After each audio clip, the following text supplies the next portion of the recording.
o'clock, we'll start the meeting. Let's rise and salute the flag.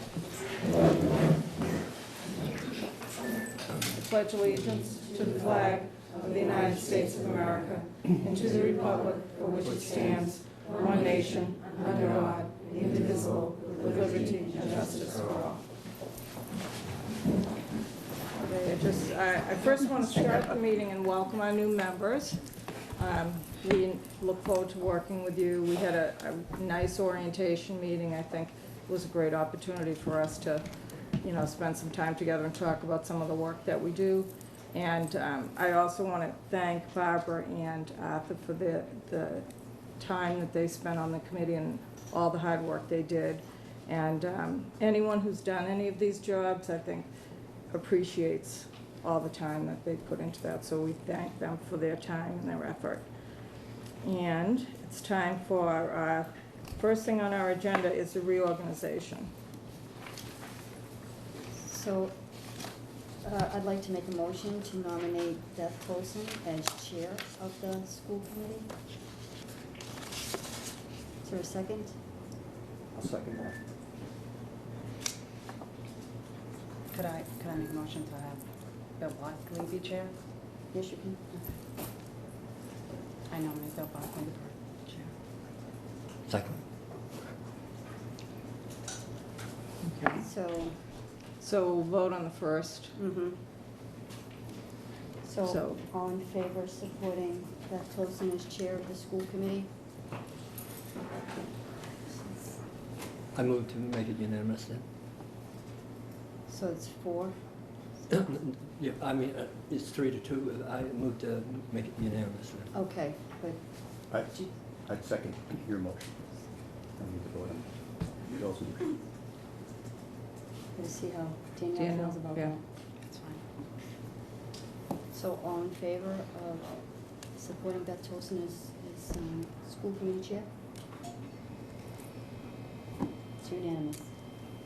Thank you. Thank you. Thank you. I'd like to make a motion to nominate Nancy Altiero for vice chair.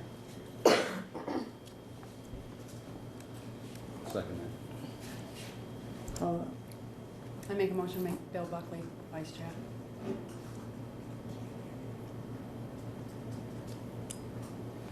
Okay. We'll vote on the first motion. For Nancy.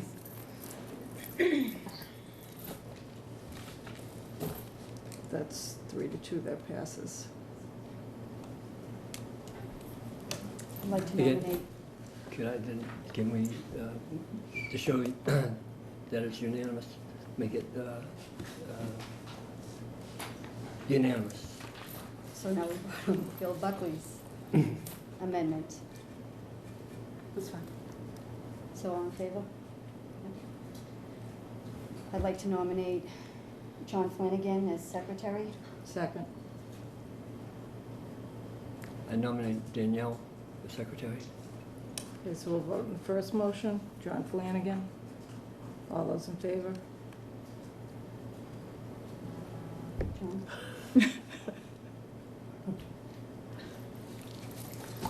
That's my vote? That's my vote? What? Yes? Yeah?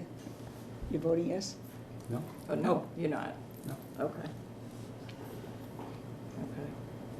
Okay. So we'll vote on Danielle as secretary. That was the second motion. All those in favor?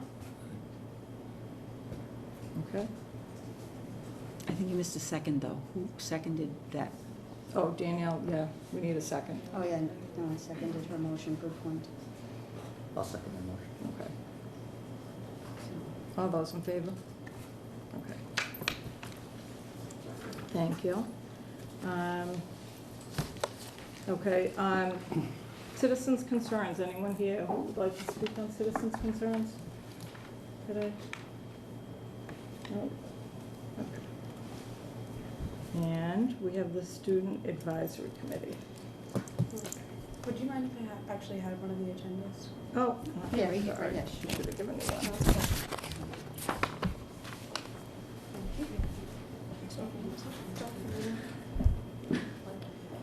Oh, yeah. She just answered, she said she's not coming, but, see, okay, so, all Alright, so for academics, sorry, did I interrupt you? No, I'm sorry, we just about to do a piece on No, the it's- agenda, but we'll get back to that. That's down.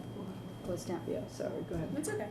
Okay, so for academics, the 8th graders today, this is today, they went to see the movie Hidden Figures today, which like spotlights the woman behind the mathematics in the NASA's like trip to the moon, the first moon landing. And recently, let me see, Tuesday, the GSA went to the regional meeting at Oliver Ames High School, where we talked about diversity was the subject and intersex problems within the LGBT community. I was a part of that. I've been a part of GSA since I was in 7th grade. Let's see, student government, the student council clothing fundraiser is in, and the junior prom is May 12th, which is the junior and senior prom. I'm sure we know. Athletics, the spring sports began. Oh, I wish I had the date. I'm the wrong person to ask about sports. But I know that the softball and the baseball team went to Fenway last night to see the Red Sox game, and I'm pretty sure they lost. Then again, They did. not the wrong person. Not the right person to They ask about did. sports. For the performing arts department, Back to the 80s was performed at the beginning of the month. Oh, there are a lot of alumni there. We actually had them in the show. Let's see, lots of alumni. And the spring concert rehearsals began on last week. The concert's at the end of May. At the end of May. Do we have a date yet? May 24th. Okay. And then during the month of March, the Holbrook Junior Senior High School Library participated in the Boston Bruins 10th Annual Pajama Drive. And this was sponsored by the Bruins and the Massachusetts Board of Library Commissioners. So students and staff were asked to donate $1 and they'd get their name written on a puck, which was hung outside the library.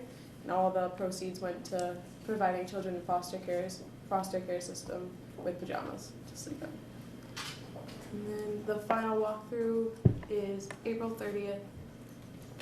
And everyone, I guess all the classes are selling different things. Like, I think our class is trying to do ornaments, but it's kind of expensive. That's all I know about that. I know student council is selling t-shirts too. That's all I got for now. All right. Did you go see the movie? No, I didn't. I didn't even hear about it till this morning at VHS. Ms. Golden told me she was leaving. I was like, oh, where are you going? I'm going on the field trip to the movie that I already saw twice. And I was like, why are you going to the movie that you already saw? You have to see it. It's a great movie. Where is the junior prom? Do you know? No, I don't know. Situate maybe? No idea. Junior prom? Parker's happened, Situate. Oh, okay. Mhm. All right. And Thank do you. we have Yeah. the buses for the, The trolleys, they're raising money for the trolleys? Consigli picked it up again? Okay, Nice. good. Very nice, so they're doing all of it.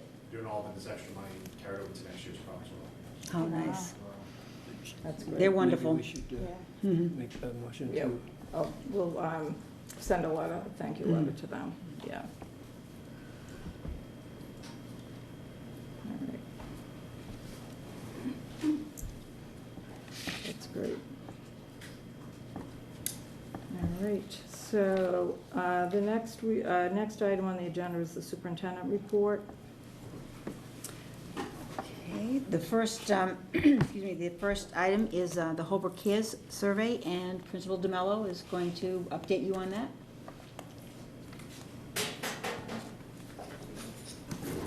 Update will be pretty brief, actually. It's April 26th, which is the Wednesday after the vacation break. Opt-out letters have gone home to parents and guardians, and we have surveys available in the office. For anyone who'd like to take a look at them, they can come in and take a look. Great, We're good to go. thank you. And you want to do them both at the same time, the program of studies now, too? Sure. For the program of studies, you grab my, I'm going to ask Laura Stevenson to come up as well, please. Do you need the No, projector? I believe you all have a copy Yeah. of it. And so just briefly, as I say, why don't you of the talking for it. I asked Laura if she would kind of play point on this year. And so she's had a lot of experience with with revising a program of studies in the past. We did quite a few revisions last year in updating. You may recall, for example, we made sure we alphabetized everything to, kind of bring equity across the importance and value of all programming. We cleaned up and updated some of our descriptions and so on. This year, we continued to do that.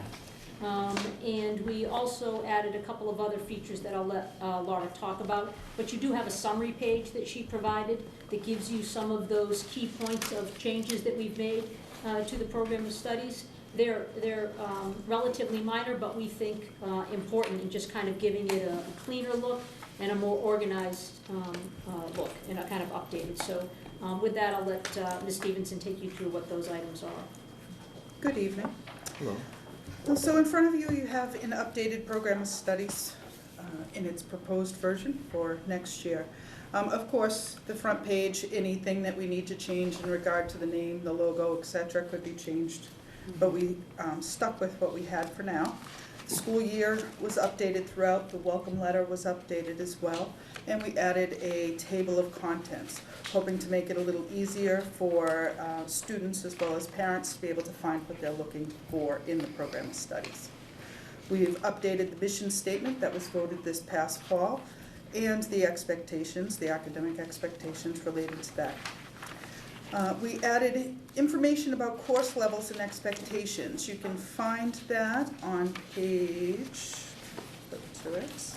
it begins on page 9 and continues on to page 10, helping to provide some descriptors for the rigor expected at the various levels. Again, to help students and parents understand what to expect depending on which courses they select. Can I ask a question about that? So the expectations are with regard to workload and homework? Yes. Brought home each night, things like that? Yes. That way our students understand that there's an element of pacing, there's an element of independent learning, there's an element of homework expectations that varies by the level. Then we pulled out the middle school courses and put them in the front to create a middle school section as well, and then separated the high school to the back. We added course numbers so that it would be better aligned to our Aspen SIS system, also to make sure transcripts, everything are in alignment. As far as course revisions and changes, at the middle school level, we added the grade 6 course descriptions throughout and across all of the content areas. We added the Science 7 and 8 descriptions that were not there. We revised the computers course and named it Computer Science Discoveries for grades 6, 7, and 8, which is a new course. Mr. Tarnapool was approved to go to a professional development opportunity through code.org and MassCan in order to help revamp and increase the level of computer science within the middle schools in order to intrigue more students, get more students involved in those areas. Which as a STEM coordinator is near and dear to my heart. We added a reading exploratory class for grade 6, added a STEM exploratory. It was basically the technology and engineering course renamed so that it could be a little broader. Added a digital literacy exploratory for grades 7 and 8. We also added video journalism and media as an exploratory course for grade 8, removed the math applications for grades 7 and 8, and added in descriptions for some of the special education courses that have already been running, but their descriptions weren't included. At the high school, we revised courses from the title of the computer science course to Exploring Computer Science, which is its actual curricular name, added the HCAM studio production and description, updated the titles for film studies and journalism, so a lot of that was just, in order to keep things aligned with our Aspen system. Added AP US Government and Politics, which I believe has run intermittently depending on population and availability. Divided up global issues into Global Issues 1 and Global Issues 2. We removed the table of math courses and replaced it with a new flow chart, hoping to increase people's ability to understand the pathways that are available for our students. We added some wording for mandatory courses at the college prep level, being the prerequisite, putting successful completion of whatever that previous class was. Corrected physics to physical science, added a definition of proper dress for physical education, and added an other course opportunities section. those were the basic changes, if anyone has any questions about them. Could you talk to us a little bit about the course offerings that we'll be including as a result of our pending agreement with HCAM? Would it be the video journalism, for example? Yeah, I can address that a Thank little you. bit, yeah. So, in the fall, I met with Mr. Gorman to lay out a 3-year plan of what we thought we could accomplish if everything, went through. And we had a teacher that would be able to increase in time. So, we don't have the details of everything with the budget and how that will finalize. It's obviously taken longer than Mr. Right. Gorman and I thought in the fall when we started to make this plan. But I think we've developed something that could be used as a 3-year plan or however many years it takes, but something that would allow for growth. The first year is kind of a basic introductory program that with the goal we hope of accomplishing by about the mid-year point, the end of the first semester, that our students would have had enough experience to be able to produce their own announcements in the morning, because we'll have a video system throughout the school. I think it's a pretty aggressive target, but we spoke with the folks at West Bridgewater who had implemented something similar, and our system, I believe, is pretty well aligned with some of the things that they brought in there, so we're hopeful that we could do that in that timeline. We also have many students who've already been part of a club, so we hope to offer independent study options for those students as well in the first year to work directly. So that's the first year. Second year, we have, just so you know, the second year our plan is for video production number 1 to be repeated, a video production number 2, and continue with independent study video. And on a third year, we were hoping that by then we'd have enough built up, and again, it may take more years, but that's at least a minimum that we could do, to then start to branch into some additional electives, like a broadcast news and sports journalism type of a course, continuing still with the 3 video production levels, maybe a media communications literacy, could do a documentary production, could do video editing and special effects because of some of the other equipment that we expect to have, radio production. So there's room to select and decide as we see what student interest is over the course of 3, 4, or 5 years, and obviously how budget is and all of those kinds of things. But in terms of anticipated equipment and skills that Mr. Gorman or whoever becomes a teacher would have as knowledge, we feel those are programs we could implement. But will those courses, for example, the video journalism and the HCAM studio production, will they be offered in the fall of next year, or is that deferred according to whatever the plan is? Everything is dependent upon whatever happens. I mean, you Okay. folks could answer that in terms of the staffing and where that ends up in terms of the production studio and all of that. I mean, if that's missing, then I'm. Okay. Well, it's gonna be there one way or another, it just depends on how that. Well, Yes, that was my we don't have a question. separate Yeah. budget staffing for it, let's put it that way. These course offerings, do you need a full-time FTE for this, part-time, or is it, what do The you way look we to- had designed it with this was starting out as, at this point, it would have been for 2 out of 6 courses, was, again, just what was talked Right, about back in yeah. the fall. That was designed on a video production 1, and the ability to do an independent study with students who are already, have those video production 1 skills, but could take it to another level. And then the subsequent years, hopefully we could, as the program grows and student interest grows, then the need for increased FTEs would go as well. So the first year, could you do that? 2. Yeah, but is it with 1 FTE or a part-time teacher, full-time teacher, to do No, the- so 2 of the 4, so that would be 0.2, no, sorry, 0.4 FTE, 24 FTEs, okay. so for 2 the- courses. Yeah. Stevens, it's been a long time since I've been in high school.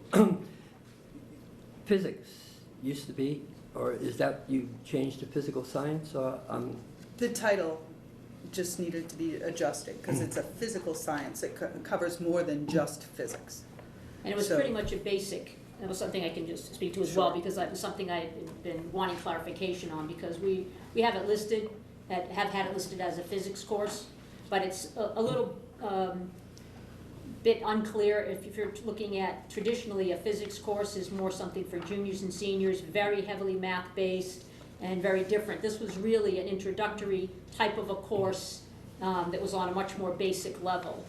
It's an adequate program for students, preparing students for the physics MCAS, because many of our students pass that level of that physical science MCAS. But in terms of college transcripts, you wouldn't want a student being recorded as having taken a physics course and go to college ready to do it when they haven't actually had a typical, kind of like more the standard in the industry type of physics course that would be fair to them. When you were making this out, how did you determine what courses needed to be added or taken out, changed? Some of these courses here also are budget dependent, but we had to ensure that we had enough exploratories for our 6th, 7th, and 8th graders to have 2 sections or 2 periods a day for rotations for the terms.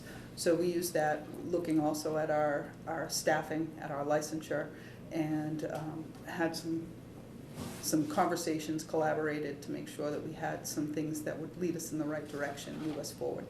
So the faculty was involved in the deciding what course offerings you would like to see added, or? They have been in ones that we put in recently. The ones that we, in recent years, including last year, we had some that we wanted and we didn't get in last year, so some of those are reflected.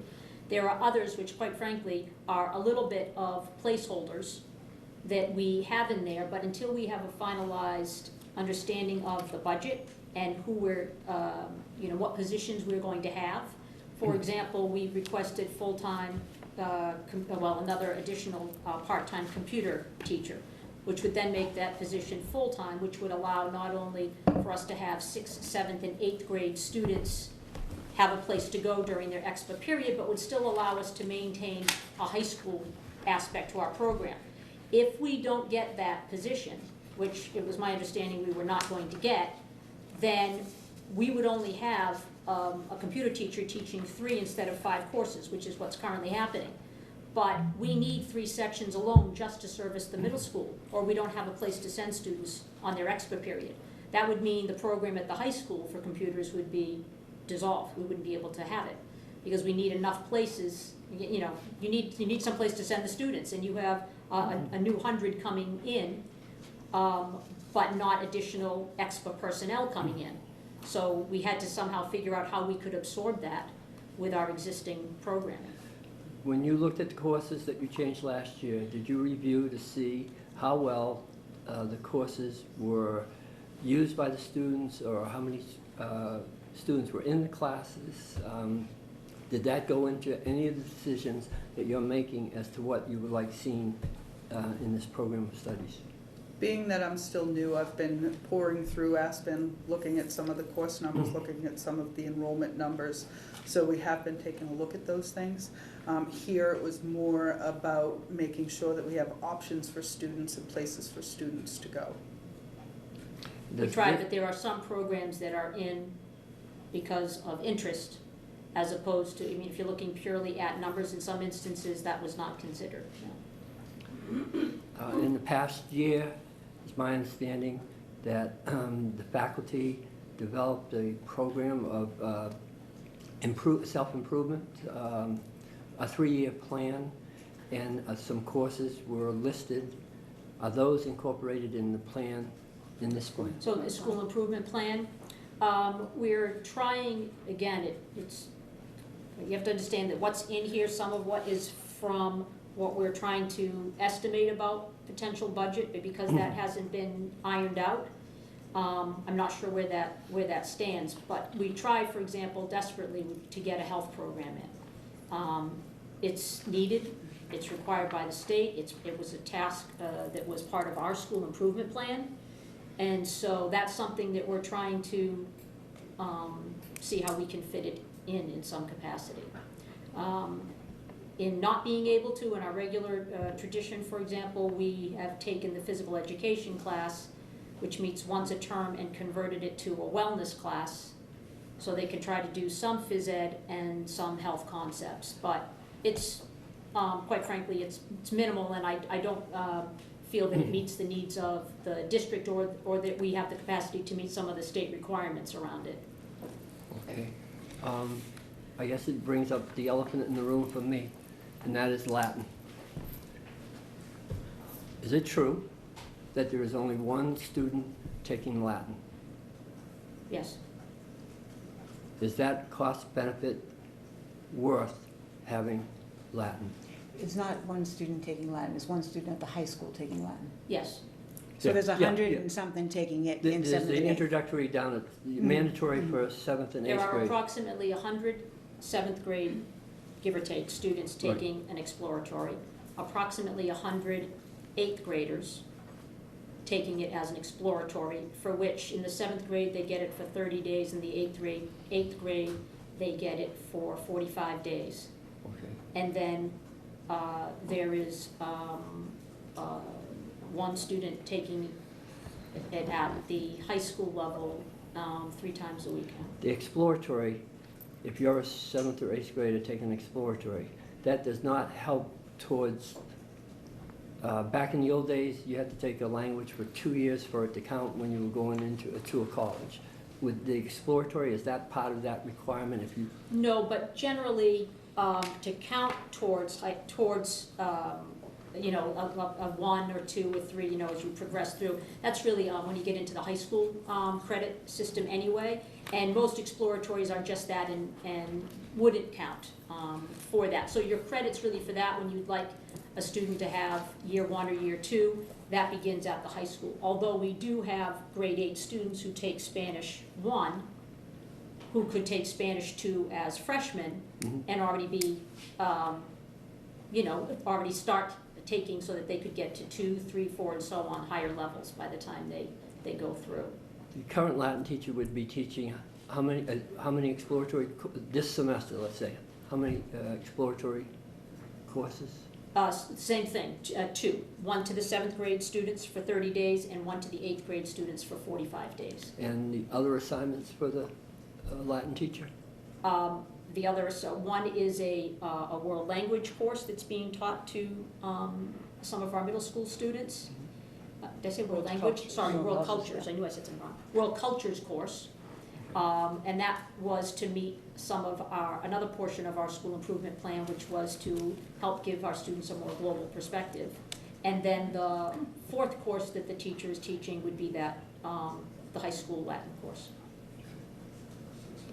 On the, just in general, on graduation requirements, did those remain the same from last year? So no Yes. changes? No, and they're based on, you know, minimums, but the mass core that the state recommends as well. Again, being a rookie, what is the average class size for at the high school level for? I'll be honest, I honestly don't know that off the top of my head. I mean, it's very Varies. different. It varies pretty considerably. I mean, we have some classes that, you know, may go down to, you know, 15, 17, 18, but I wouldn't say that's typical because we have some classes that are 28, 29, 30. Because we're such a small school and sometimes we can only offer one section of something, sometimes that skews. So for example, if we offer an honors class, Yeah. and only have one, it may end up with higher numbers of students because we, you know, if you get 30, 32, it's kind of hard to be able to, you know, break it. So we end up with a class of 30, I think we have, and is probably our highest class. I think 30 students might be our highest class in one of our campus, maybe 31 now, but that's by far the highest. I would say most of ours are probably in the low 20s. In your opinions, what is not listed in this document, would health be the first priority not listed in this document? I can say that as principal, that would be, in terms of getting something in, which is, again, but that's what came from our school improvement plan. So once again, that was developed through the school council, and then it was additionally, you know, voted and supported by the staff. We have a pretty big need for health programming across all grades. And another question is just about English as a second language. The numbers growing in that area? They are, to my knowledge, I hate to put somebody on the spot, but I'm not sure about what's coming up exactly at the elementary yet for next year. I don't know if someone else can speak to what those numbers might be. The biggest numbers are down at JFK, there's 43 kids, just at the JFK alone. The South School only has 18, and of the 6th graders, six or seven of them are coming up, that's it. Well, but we would then also have the 5th graders coming up too. Yeah. Okay, so it sounds Less like than not 10, that, yes, not as significant No. on numbers. No, we're getting them more at the younger grades, they're coming in. Just a question, you may have mentioned this. Are the internships that are part of the program of studies available to students?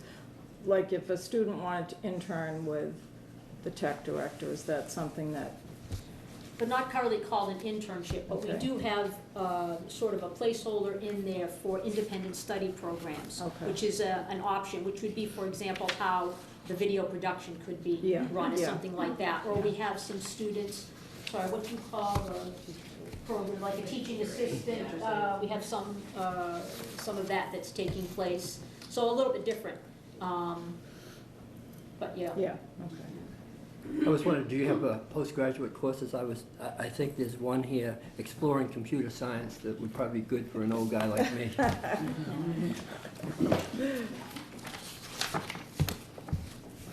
All right, any other questions on the program of studies? That was great. Yeah, I like the nice. format, it's nice, it's Mm. easy to read, it's Clear. nice, yeah. I'd like to thank Ms. Stevenson, she put in a tremendous amount of work purging through it, just to take a new, fresh set of eyes, which is great, and she has a lot of experience with it, so thank Yeah, you to looks her. great. Thank you. Thank you. Thank you. All right.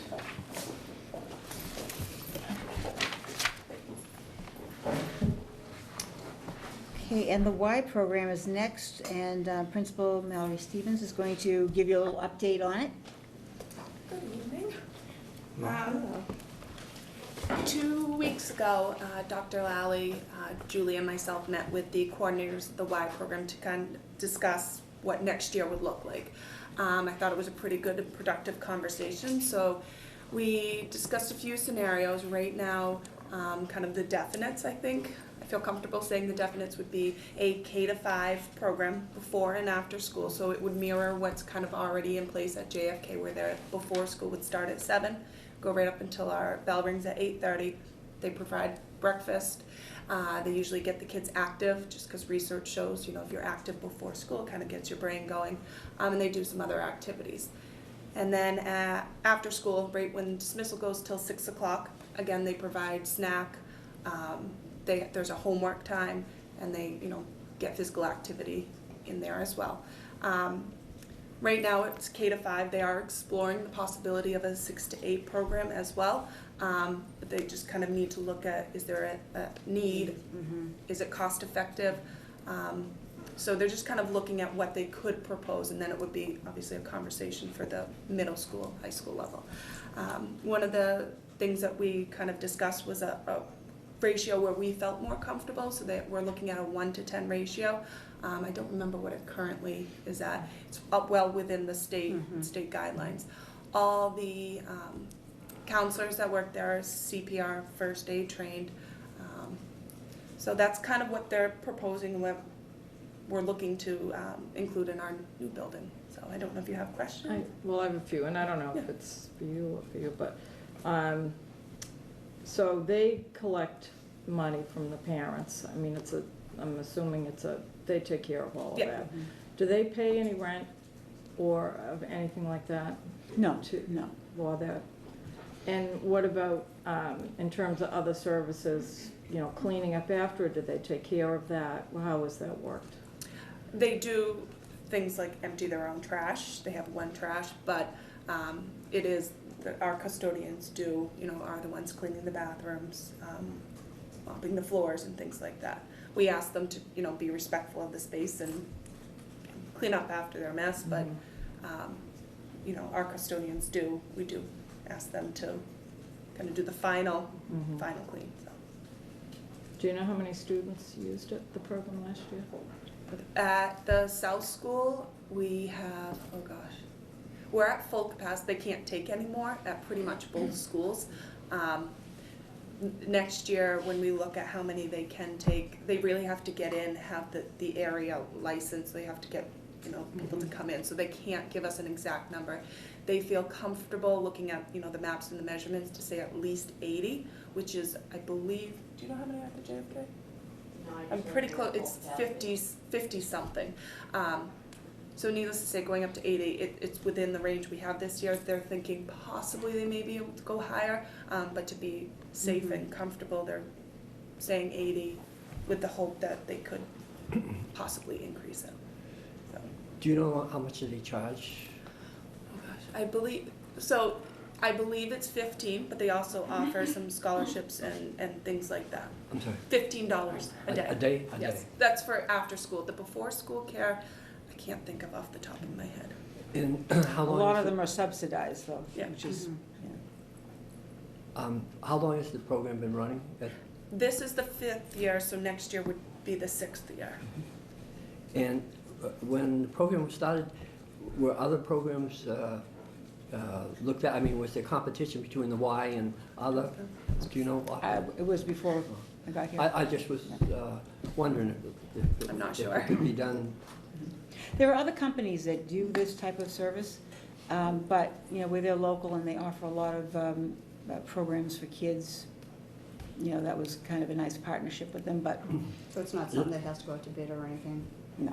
I just, for the record, had reservations with the program that they have with basketball here in the gym, because they will have a basketball program and there's no first aid kit. I've seen kids go down with ankles, no ice packs, nothing. And then people working there don't know where the defibrillator is, things like that that sort of have me concerned. So, but you say that. It is They're kind of different, separate. they're separate, yeah. Oh, okay. Yeah, there's actually with 80, there will be, I believe she said 2 site coordinators, which aren't even taken into consideration with that ratio. Mhm. So if you had 80 students, there would be 8 staff, and then 2 site coordinators kind of above them in the building for the whole time. So there's really, would be the 10 staff. What's the current ratio they were working with? I want to say it's like remember. 1 to 13 or 1 to 15, right around there. I don't remember off the top of my head. But I think new building, we want to make sure that it stays in good condition, so we just thought the Yeah. 1 to 10 would help, especially the little kids. They need to be escorted to the bathroom, and, we want staff with them to make sure that they're safe, obviously, so. You said it had to be certified moving into the new building? Who does the certification? I believe it's the state. Somebody kind of comes in and makes sure that, there is a defibrillator, like you said, that, the bathrooms meet their code. codes and things like that. They don't, with a new building, they don't foresee any problems with that, I guess, accreditation. Our current buildings are in enough shape that they can get Yeah. licensed, so I would imagine a So it new should be building. much better, yeah. And you're saying they're all required to be first aid and CPR Mhm. certified? As well as they go through other training Mhm. from the YMCA as well. And Bill, you asked about competition. Prior to the Y program, Holbrook ran their own after-school program, and this was seen as being able to offer more at a more reasonable price, and it was considered better in terms of overall enrichment for the kids and what we were able to offer internally. And internally meaning it was run by, Holbrook Public Schools. Yeah. Staff so member. the teachers and they'd use students to help work? I don't remember all the details, but It was it the- was a combination of faculty and community members. High school and members, staff, yeah. high school staff would Mhm. come down and help out as Because well. there are high school kids working, Holbrook high school kids working like at the There are some South. at the JFK Yes. one.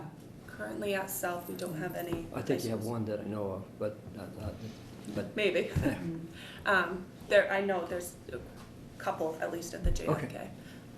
So, one of the other benefits of the program is when we do not have school on school vacation weeks or, on holidays and things like that, parents can bring their kids to the Y, at a so reasonable that's rate what, as well. yeah, I know someone put that on the Facebook thing, that the idea of having our own wasn't good because if the school is closed, then what am I gonna do with my kid? And, Right. so they go. but Even they go- snow days, things like that. So they would have to, would they get picked up here, or the parents have to drop Parents them? would be responsible for the Stoughton transportation one. piece. Yes.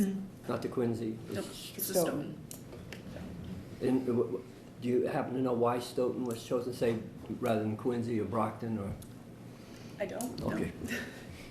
I think we're in that catchment area. Yeah, it's I probably think. kind of their region. Okay.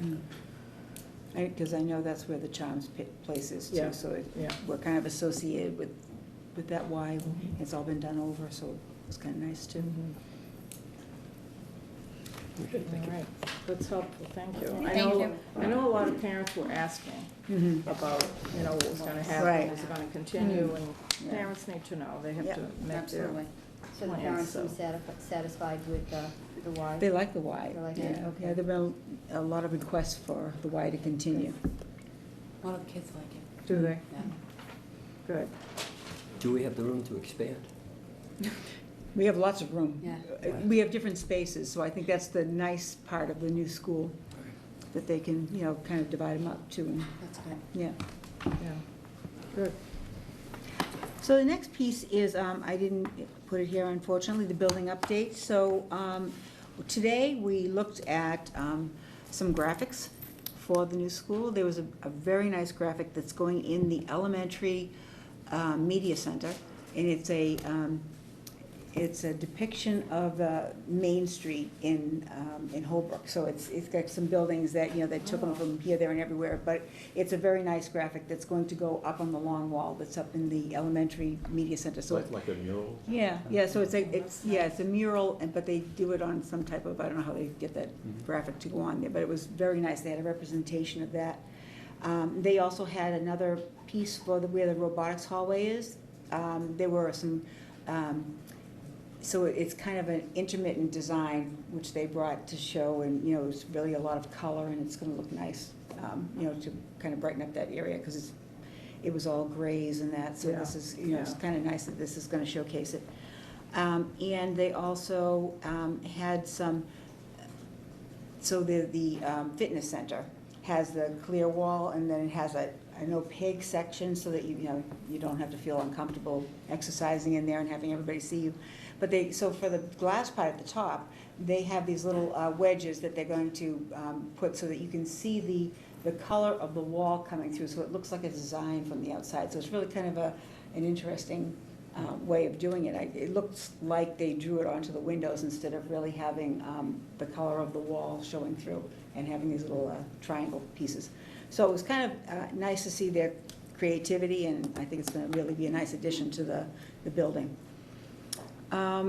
Another piece is, so we were talking today a lot of, at the superintendent chats about class assignments, so people know that, or the ones who were there, we talked about it before, but we also reiterated that the principals are working on that, on the class assignments for next year in the new building, and they're, they're going to, bless you, they're going to be assigning them when it gets a little bit closer to the end of the year, because they are trying to really configure what works best for the students in the new school, and how that's going to play out. So I think people would like to see it sooner rather than later, but I think they're still working on those plans, and we'll do what's best for the educational plan on both sides.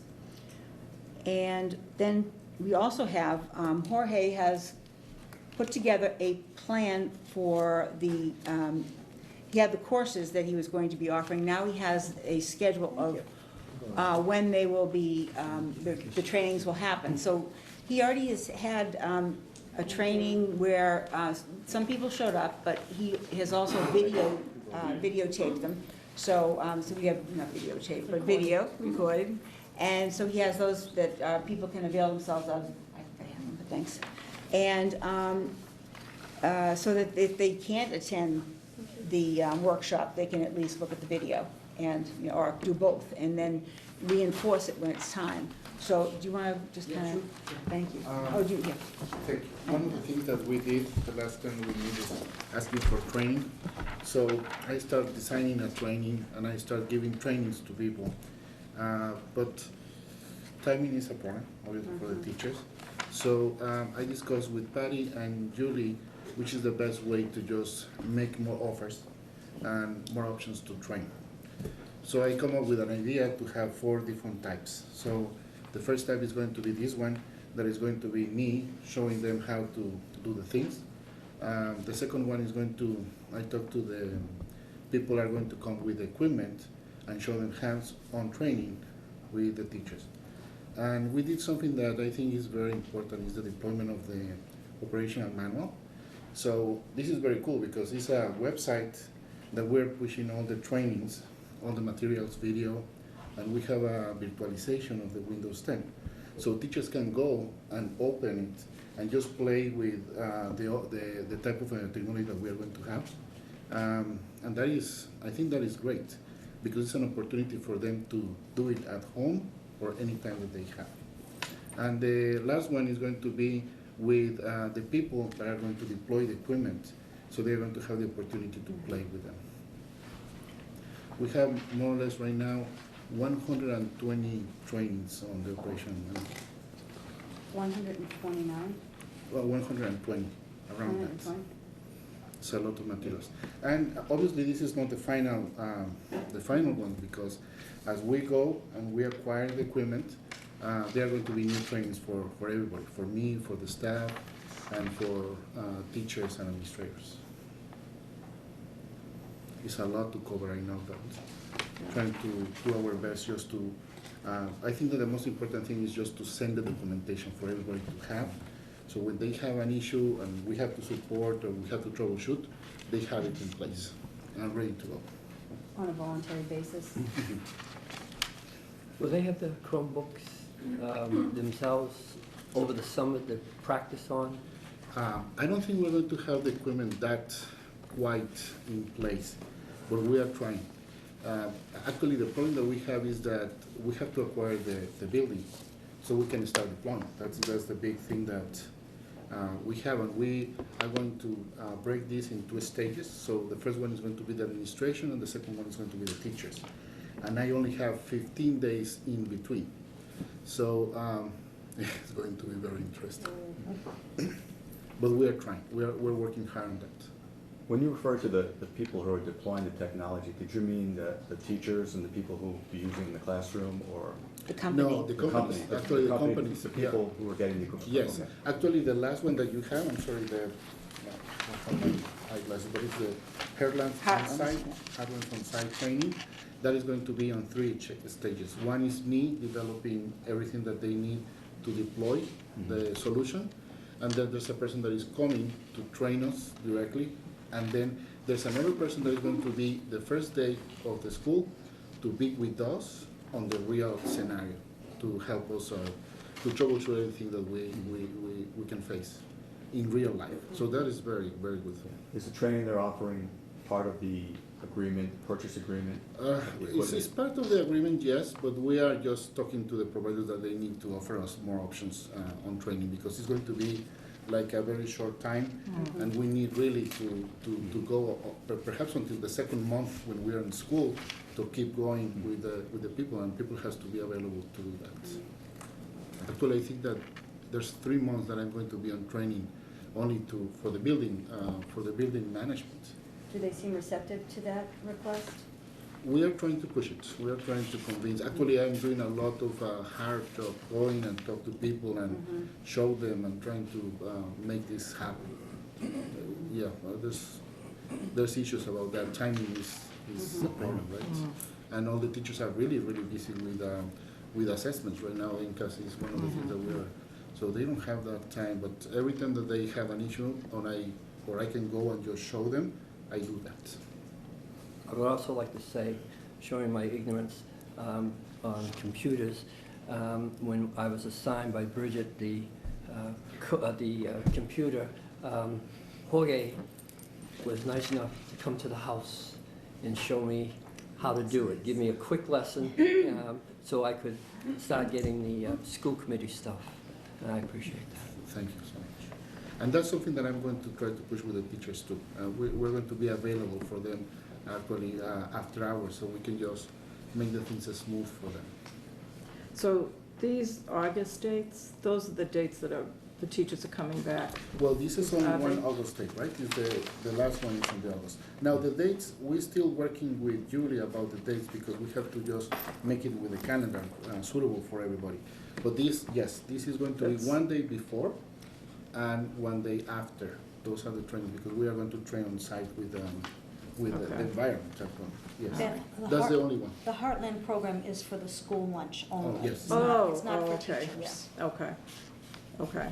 So all of these trainings that you have, they're March, April, May, looks like, so they were all videoed? No. Those They- weren't. They have Okay. a lot of information. They have video. They have, I'm sorry about my English. Sheets? Uh, Yes? Sheets? Not that. Did I Anything but say that. something wrong? I'm sorry. But that's sheet. I'm sorry. Cheat. Written Yes. instructions, written instructions? Exactly, yes. We have that, we have checklist, we have instructions step by step and with images. So different means and modes, so people Different can- modes, yes. We have at least 5 modes, Mm-hmm, five different modes in each training. mm-hmm. Huge undertaking. It is. Yes. It is. But it's nice, it's working with the teachers is great. It's great. And when they start looking that they can do it by themselves, that is awesome. Mhm. Yeah. Thank you very much. You're very Thank you welcome. very much. Thank you. Sorry about that. No, that's great. Thank you, We Trish. need some lives. We do. And the next item is resignations and retirements. So first we have a resignation of the South School nurse, Sheila Sterling. Then we have 3 retirements. The first is Principal DeMello. Then we have Cynthia Tozzi from the junior senior high school, and Elaine Foster from the JFK. So we will be giving them the retirees plaques later, but just wanted to have their, Some let them, big losses. exactly, Lots yes. of years. And they're still very involved in everything, so, Yeah. you know, Elaine Foster was one of the chats today, and she was, you know, she's still involved in everything Mhm. and interested. Yeah, a lot of experience Mhm. there. All right, so I think it's financial update. Okay, so in your packets, you have the payroll budget and the operational budget. And again, I'm very confident that things are running smoothly within the school system. We're watching purchases, of which there's not a lot of purchasing going on at this point. Most of it is paying down the invoices and purchase orders that have already been in the system. Salaries are fine as well, so I don't, there's nothing that I see popping out that's gonna cause us any trouble this year. All right, any questions on this year's budget? Will we need to move any dollar amounts between line items? Oh, As yes. the year closes? Yes, as a matter of fact, the town is getting their new SoftWrite system, and they're going to be live July 1st, so we're going on to, we currently have SoftWrite, but the version that we need to go on to be on the same system as the town is a little bit different from what we have here. So the town accountant, Beth, and I have been working, have to change the chart of accounts, also the account numbers will change. Where there's all the elementary levels, so a lot of the South and Junior High, South and JFK account numbers will be combined, so it's gonna be more streamlined than this, much more streamlined. And then after that point, they'll be compatible, our two systems? Absolutely. Great. Absolutely. Again, a rookie question. How are items changed within our budget line items? Is it done by Ms. Lugo, or do we approve, or? Yeah, generally, we haven't really had a need to change any line items. if we did have to do anything major, I would certainly come to the school committee and make that request, or to let you know what's going on, but generally, we don't make, many changes at all. Just sometimes just to pay Peter, when, tweaks, just so we're just making But sure we're it's spending accordingly. Yeah. small tweaks. Yeah, In other yeah, words, small tweaks. like if you're budgeted $10,000 for this thing and you only use $8,600, that $1,400 you would be able to just, Cover another line item that may have a deficit. which you would, it wouldn't be a committee, but you would then switch if you Yes. saw there was a deficit? Yes. But there are certain transactions that do require a committee vote. Such as? I think, well, correct me if I'm wrong, Trish, but I think if it's between some major line items, not within a budget category, but from one major line item to another, I believe Yes. we need to approve that. Yes, Yeah, and and it the hasn't 2 years I've happened. been here, Yeah, that hasn't that happened. has not happened. Yeah, No. if you budget well, you don't Yeah. usually have those situations. We're talking about operations, yeah, it hasn't And happened. really, what would you say are the most unpredictable ones that you have to watch all the time? Well, special ed costs, but the circuit breaker covers the tuitions. Yeah. So that pretty much takes care of special ed. Other than that, I mean, thankfully, we've had no major maintenance issues Yeah. with the buildings and the conditions that they are in. But the new building, of course, we won't have that problem. Maybe on occasion, if someone resigns or retires, usually the person that you replace costs less Right. to hire that person. I mean, maybe on occasion, a person would come in at a higher salary, Yeah. but that's very rare. Yeah. That's very rare. Yeah. I'll wait till the next meeting. Okay. Any other questions? All right. So we'll move into discussion items, and the first item is the FY18 budget. So, I don't know if you want to start, or, Yeah, I think we've still been looking at what we have and how we can reallocate and try to find ways of including some of the things we're looking for. So we're kind of looking first at the technician, which is, we really feel that that's number one on the list, because it's just not gonna work for kids if we don't right, have somebody to help with those Chromebooks. So that, I think we were pretty close to having, figuring out how we can fit that in there.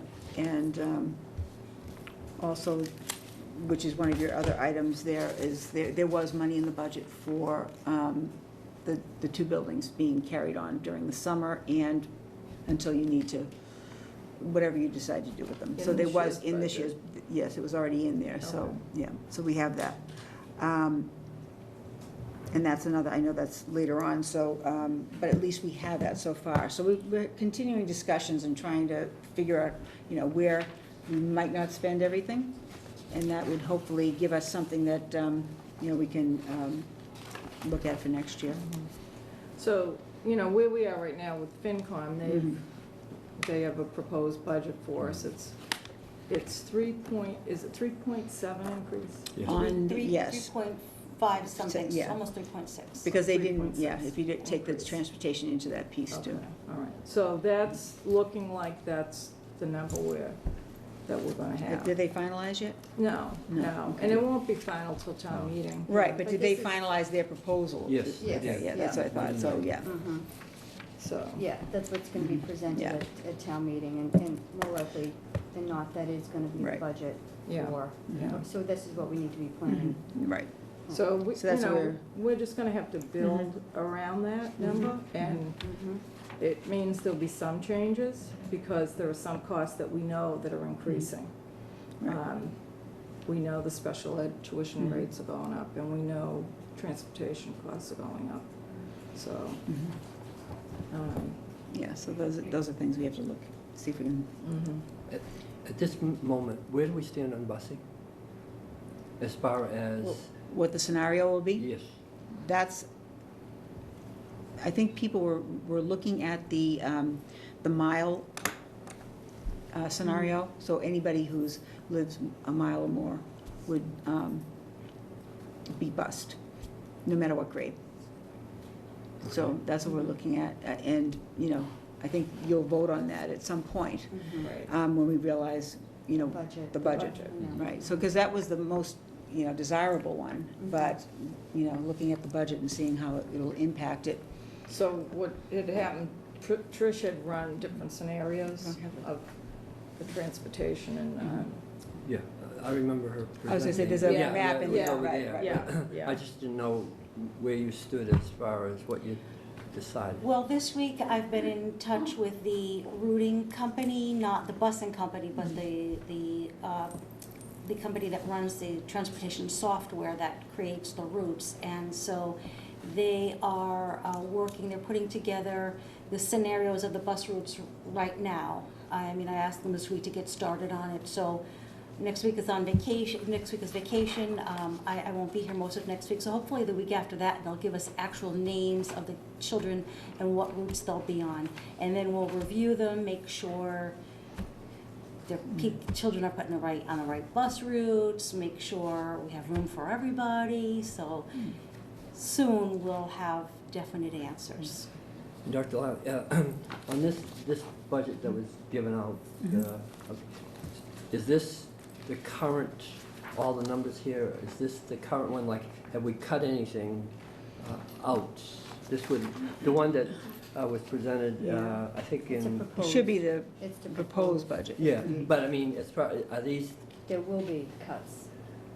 Yeah, they haven't happened yet. Oh, okay. Yeah, we would not be able to fund, we were looking for more funding right, than what will be likely appropriated to us. So we Right. won't be able to do everything that we wanted to do. Mhm. But those, there's been no Yeah, no, No Nothing. official. plan put in place yet. but your number one priority is the tier one, number one? yes, To keep that regardless of, Yeah, yes. yeah, to figure out how we're gonna And- do that. okay, Mhm. and that would be a decision where, They'd recommend, yeah, in the, okay. yeah, and then would come to us. Mhm. And the, it would be, I've heard the term leadership team. Mhm. Who exactly is the leadership team? So it's everyone in central office, and it's the principals and assistant principals. Okay.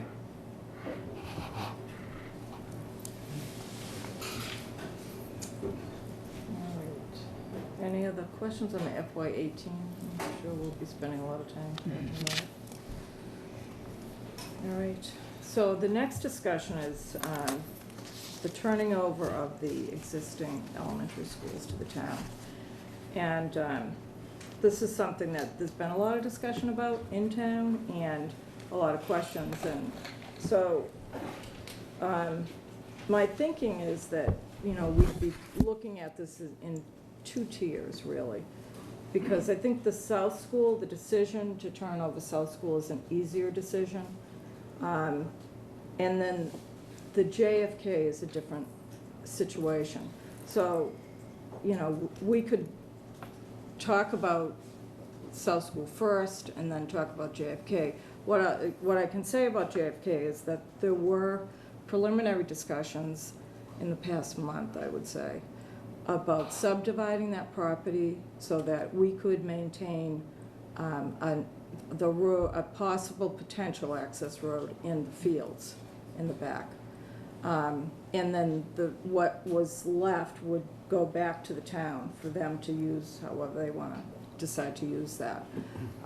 That was never finalized. I know that they were going to have Norfolk County surveyors come out and look at that. I don't know where that stands right now. So I don't know, you know, if, you know, I'd like to hear what people think about each of those and what your thoughts are, where we are. Yeah, I feel the same way about JFK. I think you're right about the South, that's an easy one. We'll just turn that over in its entirety, I believe. But for the JFK, I think it's important to us that we keep that property and the right-of-way to Plymouth Street there. and you put it to good use as practice fields or athletic Yeah. fields. So, And the school itself, I know we had talked about possible ways to use it or lease it, but I don't see that it has much value to us. Yeah, yeah, I would agree, I think it has value only to the town. Yeah. yeah. Although there's gonna be stuff there for a short amount of time. Yeah, the storage. Because we're gonna Storage, store yeah, things yeah, there for a bit, yeah. Yeah. So to echo what Mr. Flanagan said, it is imperative for this town to keep the fields, the Flint field and that whole area going down, because there are not enough athletic fields. You have to remember that everyone thinks, oh, the high school is going to have the football, soccer stadium, the baseball, the softball, all right? Where are people going to practice? You've got boys and girls, JV soccer, and you have varsity soccer, boys and girls. You have the football. Right now we have a football team. Right now we have a JV football team. Who's going to use the soccer field, combination soccer field, football field? Where are the other teams going to practice? Remember last year, we had to use Brookville.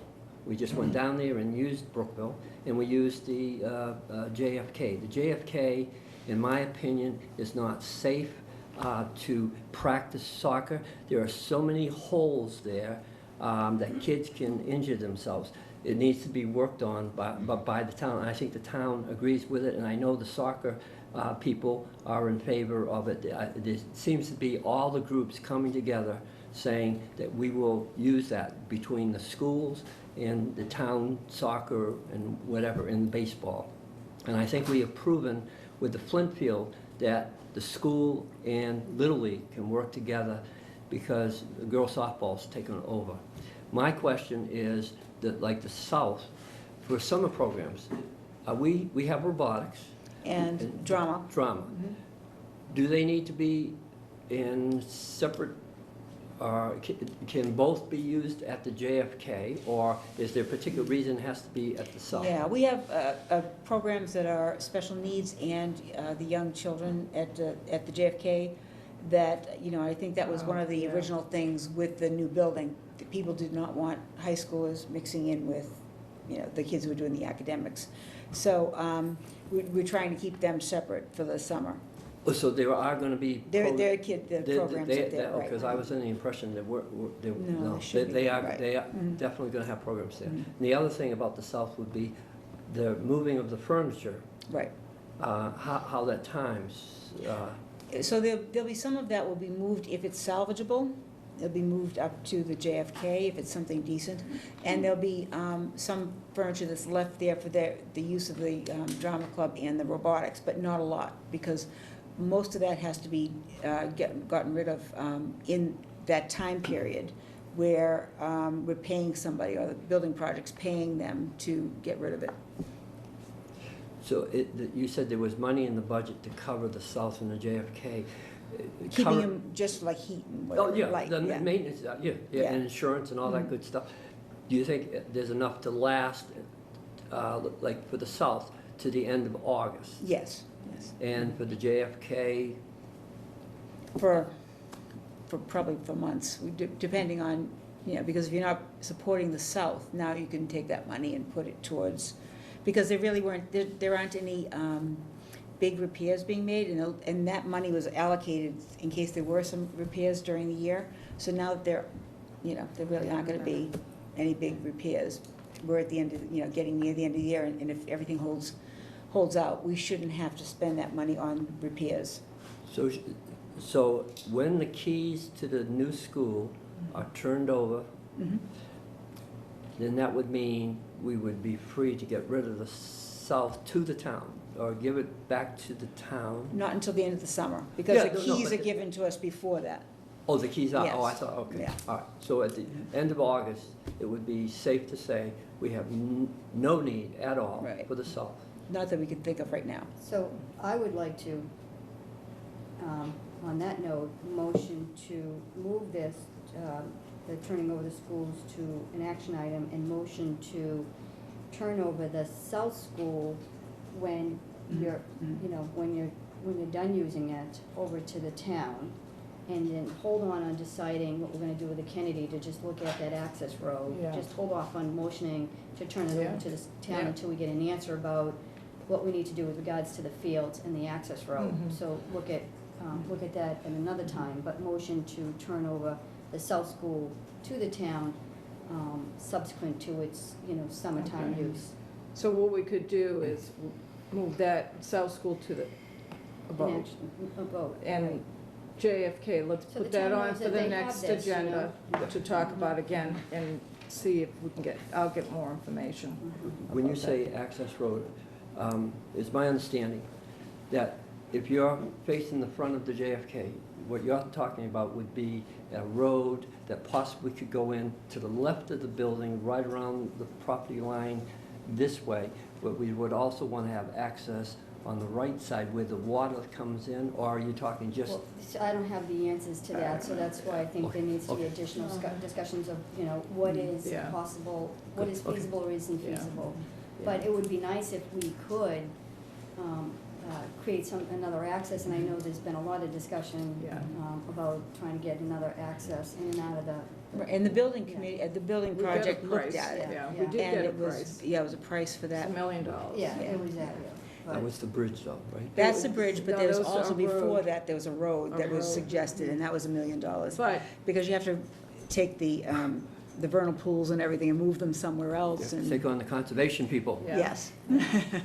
But we don't want to ever lose that opportunity because that may change, that situation may change where we can have an access road. So we don't want to, Let's Oh, just- no, no, yeah. yeah, no, but I agree with Nancy, Enter let's get, discussions with the yeah. town Yeah. and see what, right, and then. right. But in whatever shape it takes, I think it would be important for us to be very desirable to have access from Plymouth Street as well as Yeah, as yeah. through the woods. And so Yeah.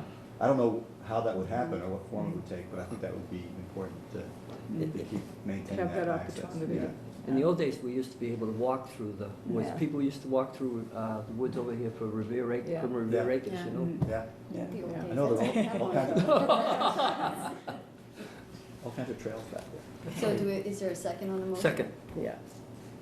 So all in favor of, Can I ask for a clarification? Okay. Can we choose a date? If that would happen September 1st? well, it would be subsequent to the school use, so I don't know that date, subsequent to the, I don't know if you have that date. No, I would think that September 1st would be a safe date for it, because we won't have anything going on. Schools start in August, so we won't be using that one. And will it be fully emptied out? Or do we It need has more to be time? almost completely emptied out while they're using it for drama, and for robotics, because we can't keep that, keep the furniture, the old stuff there, because it has to be dumped actually in June. And so there'll only be a small amount that they'll be using in those classrooms that probably be good things that are gonna be moved to JFK, so that, So we don't have to be so Exactly, concerned about yeah. it will be empty. And what about the office, the main office there? I think that, I don't know which department may have claimed some of that No, but furniture. I mean, as far as what they need to move, when does that get moved? They're gonna be moving first. You mean the administrative office? No, the main office at South School, Yes. like all the their administrative- records and so forth. They're gonna be moved first. That office and the junior, senior high school office and the JFK office, all of that material, that's gonna be the first part of the move that goes over to the new school, because we'll be working out When of is there. that? That should be in June. June. So they're gonna be having the furniture delivered for that part of it, so that the files and everything can be brought over.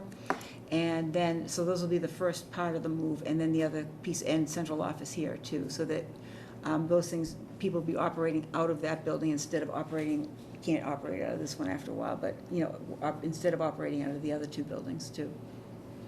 Do you have a timeline of all those things, South School moves to, They're doing it simultaneously, so they're, I think Bridget, I had a sheet today from the owners meeting, and it has a revised one it'll be revised again, I'm sure, but it's talking about, the move and what dates it'll be, but it was But pretty like, much. what information did the staff get on that?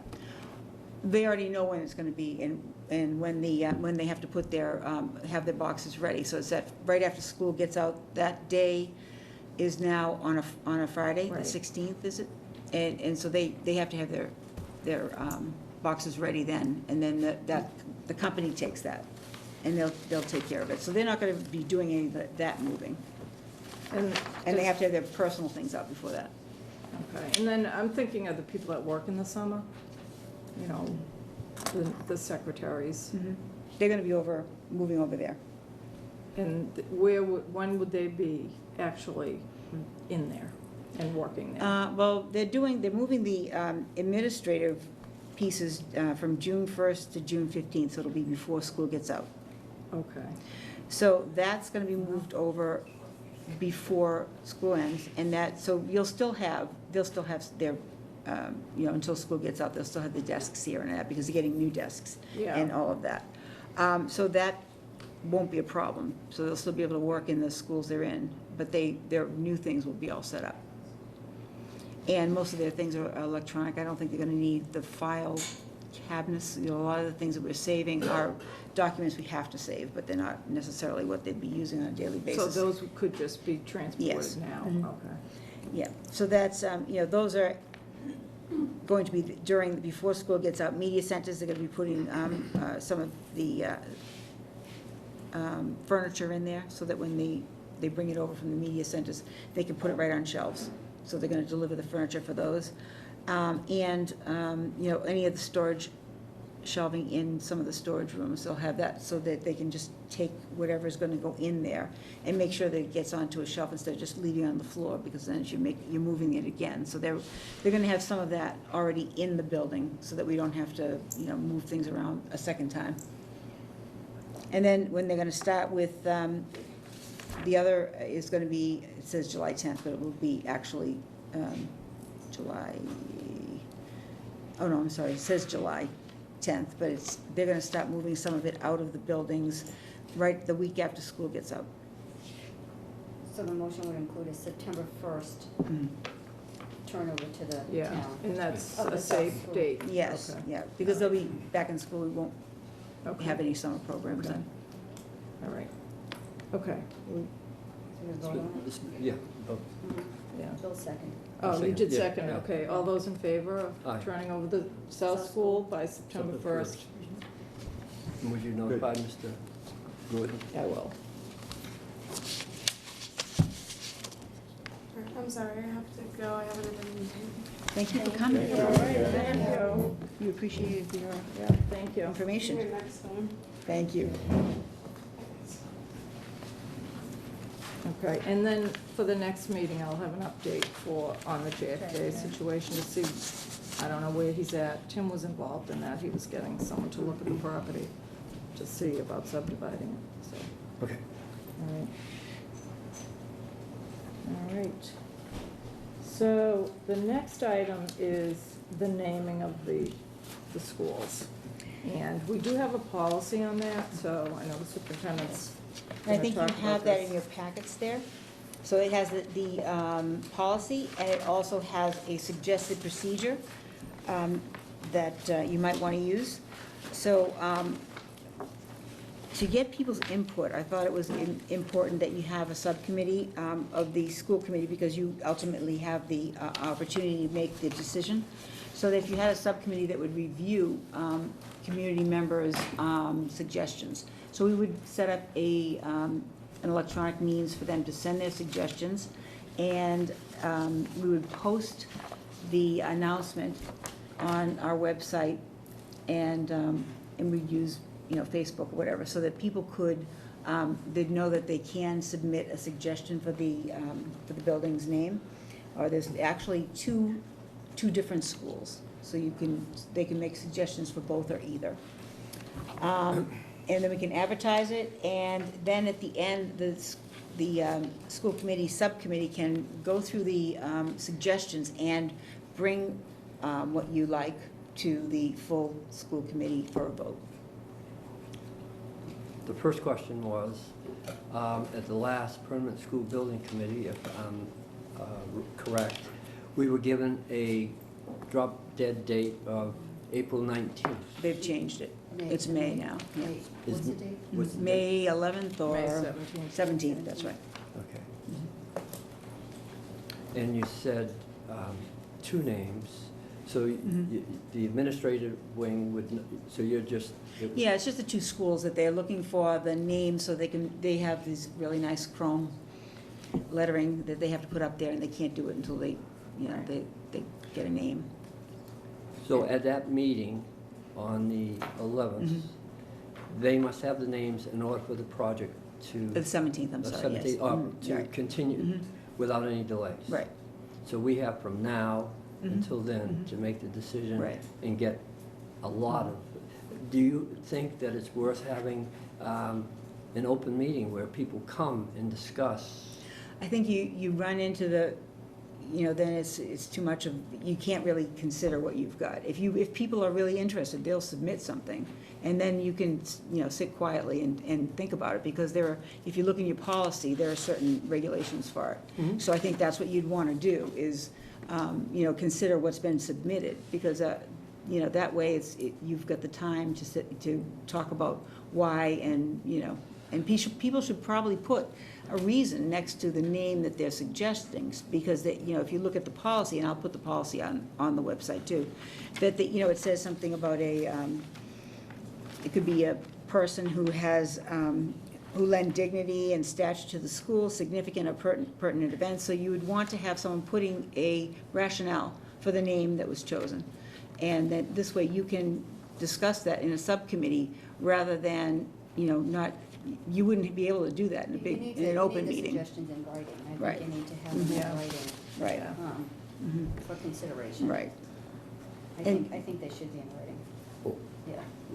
And I think we may have boxed ourselves in a little bit. With the timeline? Yes. You think? Yeah.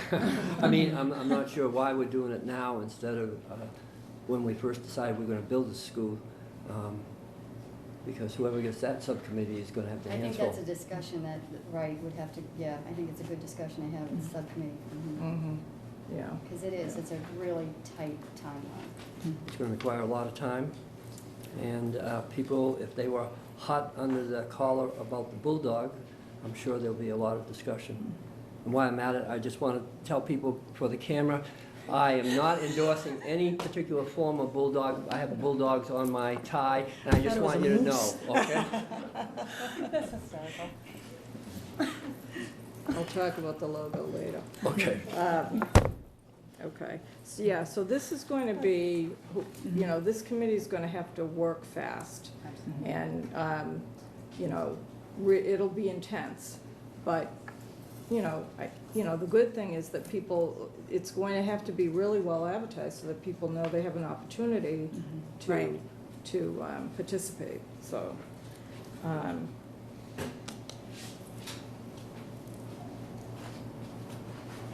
I don't know if we want to form the committee now.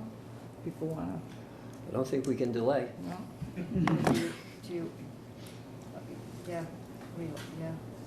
So the role of the committee will be reviewing the submissions as they come in. That's what their role will be, and, getting general impressions, and then bringing that information to us for a vote. I would say tallying them and, coming up with some overall options for the committee. Is anyone particularly interested? I would say we need at least, 2 people to do this. Yeah, I'd be interested in Okay, being in that committee. all right, Certainly. all right. John and Bill, you win. You win. Good luck. Good luck to you. Yeah. And I think, some consideration should be given to, keeping it consistent with what it is, and then looking at a later time, naming, to give it some more, as Bill said, this is a really tight timeline. Yeah. So as you, as a subcommittee, just to think about. That certainly is an option. Yeah. People will suggest things, people have already suggested things, but you can keep as And then is as later well. on, we Yeah. can, when we have, when you guys can give it some, give it the time that it really deserves. Well, I think just, keeping the JFK name is an option in Yes. itself. Yes, Yeah. yes. As a fund. Yeah, I agree with Very that. strong. I agree, Yeah. yeah. So that's not, I don't, Yeah. I That's- wouldn't discard that No. Yeah. at all. Yeah. I feel Yeah. just the opposite. Yeah, But- So, yeah. Isn't it the first? It was. school? Yeah, Yeah. It yeah. was.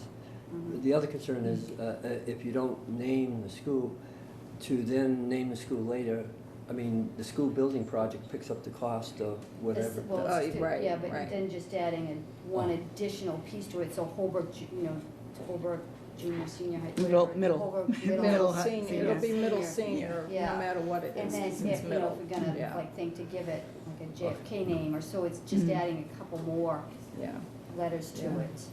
I just, I don't know, it's just a thought, because Mhm. I agree, it's a really tight timeline yeah. for something so important. Mm-hmm. but I think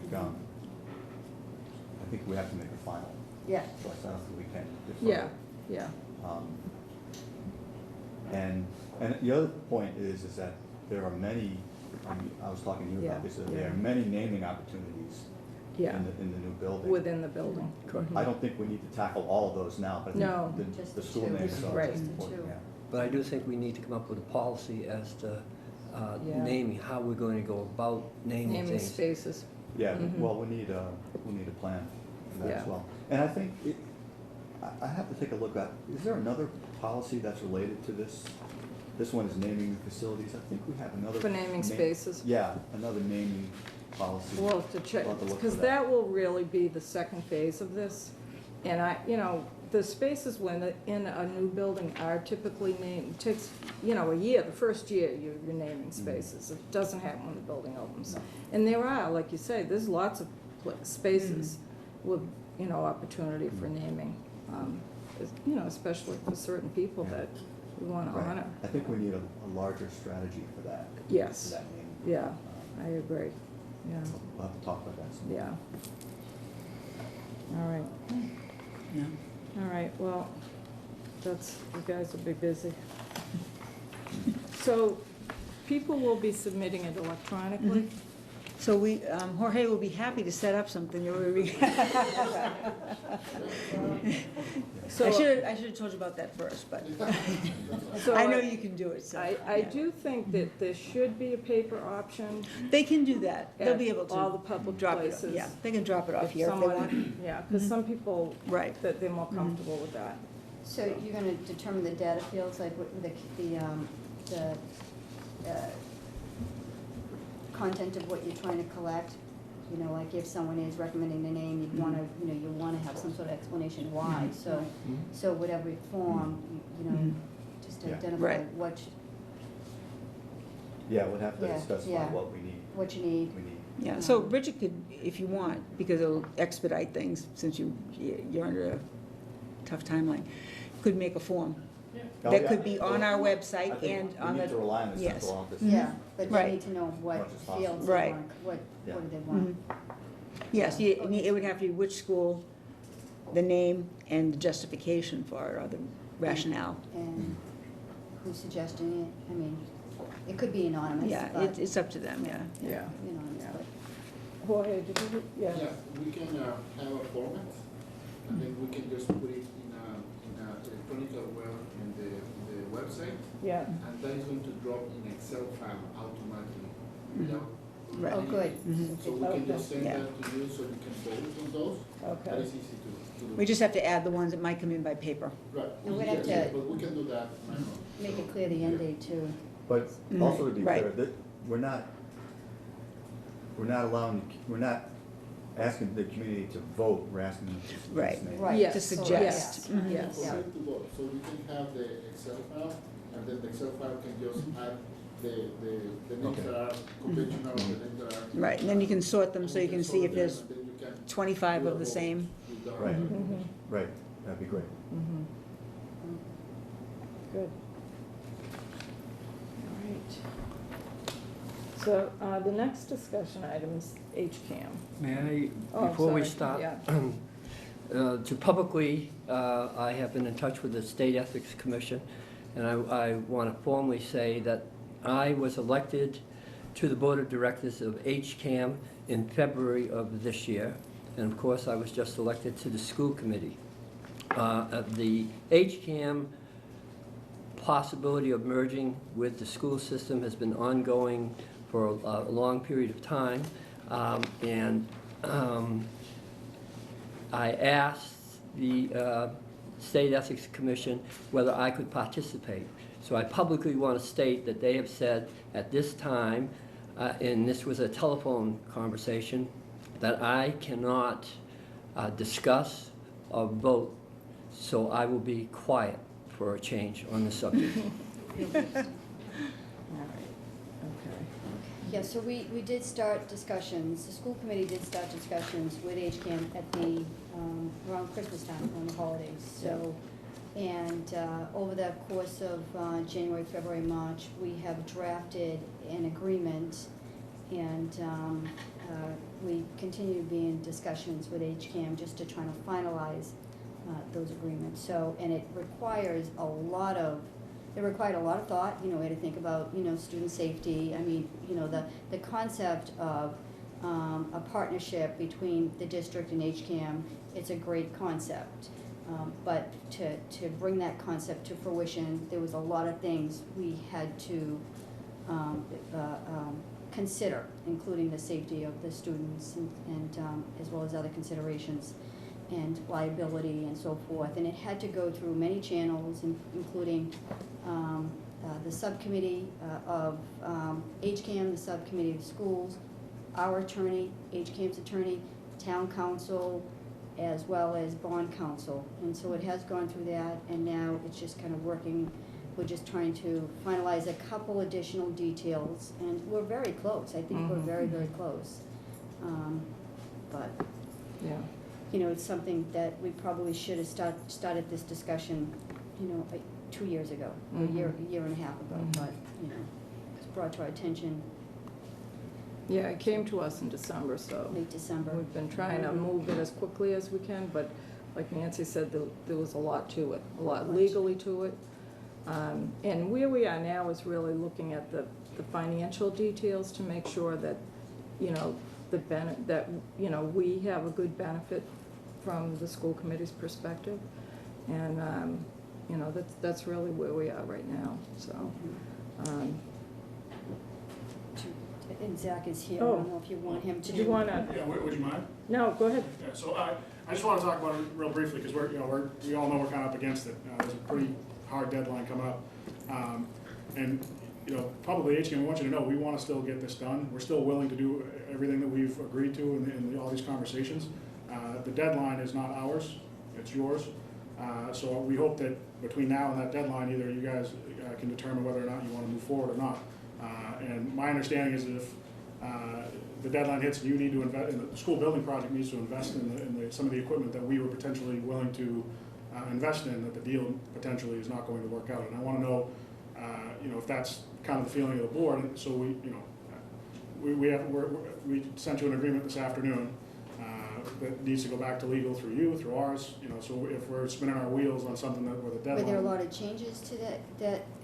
The changes I sent you were relative to the grant and the maximum cap, and some language that was requested by Dr. Lally for potential increases based on the HEA, CBA, and their step and lane changes and benefit changes And health. and health benefits and things like that. So if the original intent of that was to protect HCAM from knowing what our potential ongoing yearly cost would be to the school, to provide a grant to the school to fund the television production program at the high school level. And we wanted to make sure there was a number that was comfortable for both parties, but also allowed for, those changes, cost of living increases and all that stuff. So hammering out some of those details to make sure that it works for you, it works for us, so everybody's comfortable with the ongoing costs and potential changes as we move forward. Because the last time the school committee met, I thought we were at the point we were ready Yes. for Yep. it to be signed off, and I know the school committee was looking for HCAM to sign off on it, and it would come Right, to no, us. yeah, And then some significant changes right, occurred. there were two changes that occurred, and I mean, the indemnity clause for insurance was one of them. The school Yeah, that and wasn't the as, town yeah, had requested an indemnity clause, Yeah. and after our attorney had seen it, they wanted to match the indemnity clause for insurance purposes. rightfully so, obviously. But our attorney said that it's kind of just a circuit, so it's not really helpful to anybody. So because it's become so. Well, everybody's gonna get sued, and the lawyers will figure it out when, if something did happen, so it's not, I mean, but But really it's all language the lawyers Yeah, have and that to wasn't the. I just don't think the she's holdup. gonna I sign think us up. She's not gonna sign off on that, I don't think, is what the whole thing was. It didn't make any sense. Right, and that could potentially be a sticking Yeah. point for all of us. Sure. On Right. HCAM's end of things. Our lawyer would have to give us an opinion on that, and we'd have to decide if that was, Sure. the design of that was to ensure that while the space was being used for educational purposes under the direction of the school or the teacher or whatever else, if something happens, our organization isn't liable because we're not involved in the situation. The same reason is the language of your indemnity clause to protect the school and the town is if we're utilizing the space and something happens that you're indemnified and there's no legal issues there for the town, that we would accept culpability for that. And then the other piece is the teaching aspect. We all have hopes of where that's going to go and what the program's going to be. It could end up being one class that you're able to offer. We don't know the structure of things. You guys may be able to find someone who has a doctor who's going to, Steven Spielberg might want to come teach you, but you got to pay him $100,000 a year, and you guys might want to give us, say that that's what the grant needs to be. So we needed to have some protection for our organization to know that the cost of what we were investing in was not more significant than what we might already be paying or what we could get somewhere else. So that the benefits for us continue to outweigh some of the negatives, or at least it was an even playing field for our organization. You guys have compromised on plenty of things. We've compromised on plenty of things to get the agreement to where it needs to be.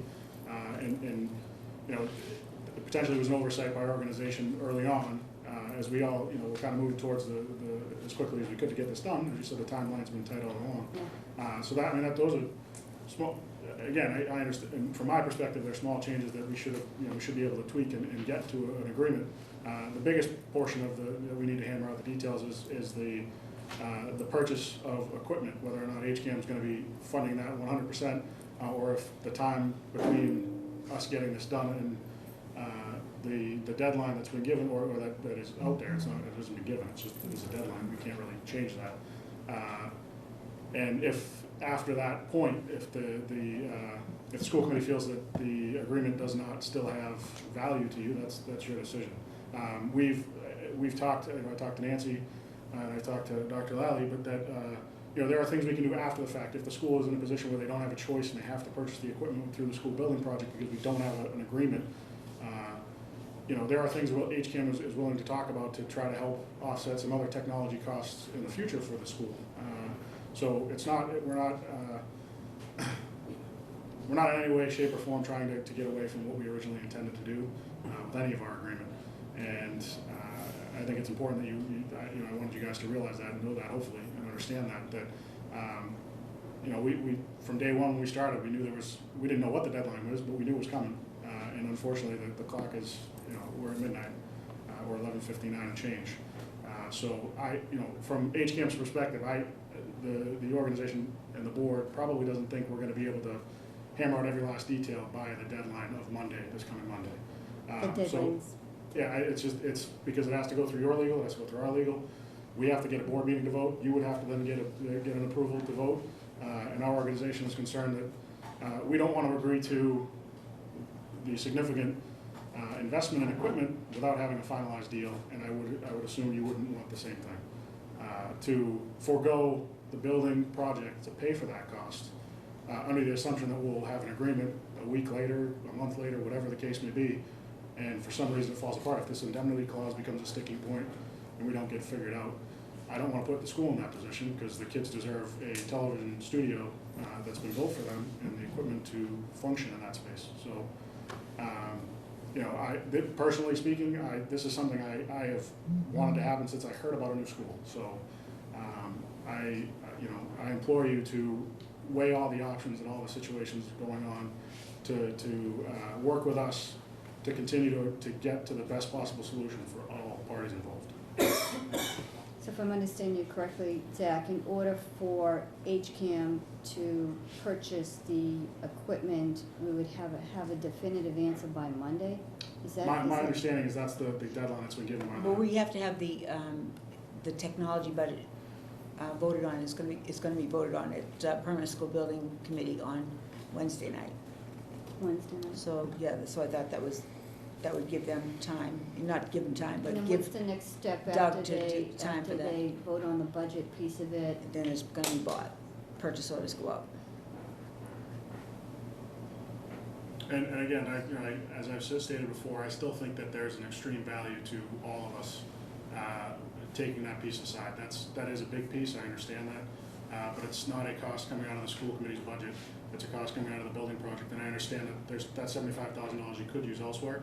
I'm sure Jorge would love to have another $75,000 to buy a few pieces of equipment or whatever. But we the case have a may be. lot of needs that are in there, yeah. Oh, I'm sure, Yeah. I'm sure. So I mean, that's- it's a big building, and that's, that's for the school committee to decide what the value is to them, and if they would like to continue with the agreement, if we can't reach that deadline. But from our perspective, we don't see it as a possibility that I don't think you're gonna get it through your legal, ours through our legal, voted on by our board, voted on by your board, and pen to paper between tonight and it sounds like Wednesday night. So that means that $125,000 that was anticipated, the cost that was anticipated to purchase the equipment by HCAM, that piece of it would be off the table. It wasn't, not all of it was 100% purchased. We had some equipment that would roll into the building. Bring it over, and it was Yes, valued at yes. about $125,000. Yeah. So I mean, the building project, the budget they have currently is $75,000 for video and Right. technology equipment. That includes installation, that includes cabling. So it's not just the equipment cost, it's also an installation cost. And, the intent of that list that the school building committee has, that was developed by the consultant, and also, they consulted me to ask, is for a standalone educational purpose. I mean, it's enough to open the door, start a class, and run a television program. It's everything you guys need. There are things that would be redundant for us. Obviously it's newer stuff, but there are certain aspects of it that are a little redundant. But if you were going to be on your own without the participation or the agreement with HCAM, you need to have to run a studio. I don't know if there's an option to take some of those things out that might be redundant that we can bring to the table after the fact if we're in a good place by Wednesday. Before those purchase orders need to go out, I don't know. I don't know what the flexibility we have with any of that stuff, but again, we're willing to work with you to try to get it done to a good place, and even after the fact, if the investment has to come from the school, as I mentioned, and it's not something, I think this is more of a subcommittee conversation perhaps. There are things that HCAM is willing to work on to help the school with some other aspects that after the fact we might be able to help out with. So, I just ask everybody to weigh all the options and really, not let the deadline stop us from something that could benefit HCAM, the schools, the community, and most importantly, the students. So if I understand the most recent agreement, Yes. HCAM doesn't provide any of the equipment. The way the agreement's Yeah. currently written, Yeah. there's been no change in that language, because Okay. we're still open. Until that is 100% off the table, there's no need to change the agreement. I mean, in the email I sent, and the conversation I had with Nancy last week, and then the email I sent to the subcommittee, my suggestion for that portion of it is currently the way it's stipulated in the agreement is anything that was purchased and installed by the school prior to HCAM taking the space over and installing our own equipment would be the responsibility to maintain, replace all of that of the school.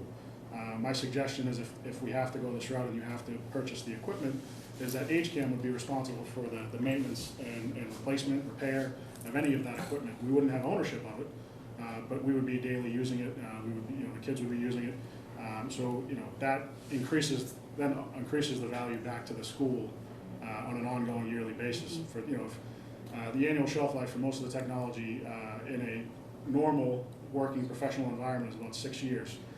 You give it to a bunch of high school kids, you're lucky if you get 3 or 4. So there's going to be things that are needing to be replaced. There's things that, we've broken equipment in the 4 or 5 years we've been doing our after school program that we've replaced sooner than we normally would. So that would be a shift for the school. And obviously, if we were paying for everything, theoretically you wouldn't have anything to maintain. But you know, that's a small change to make sure that you have ownership, but we maintain it. And then in the future, if HCAM grows and wants to find a new facility, you still have a TV studio that's fully functioning. We're not taking our equipment and pulling it out. And again, I understand that there's some probably really important things you'd like to spend that money on. And that is another benefit because Right, in the, the maintenance. yeah, Yeah. and the equipment stays here because Yeah. if, the way the agreement is written now, if HCAM were to leave, that equipment goes with them. Right, because it would be, They because they would have purchased it, yeah, right, So, yeah.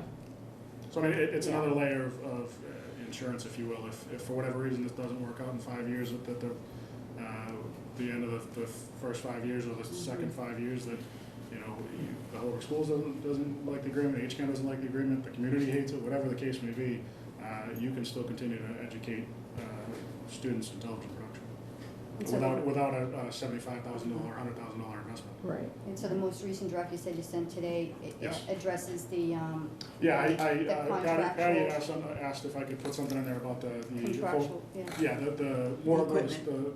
the lane changes and stuff like that, so. yeah, Kohler.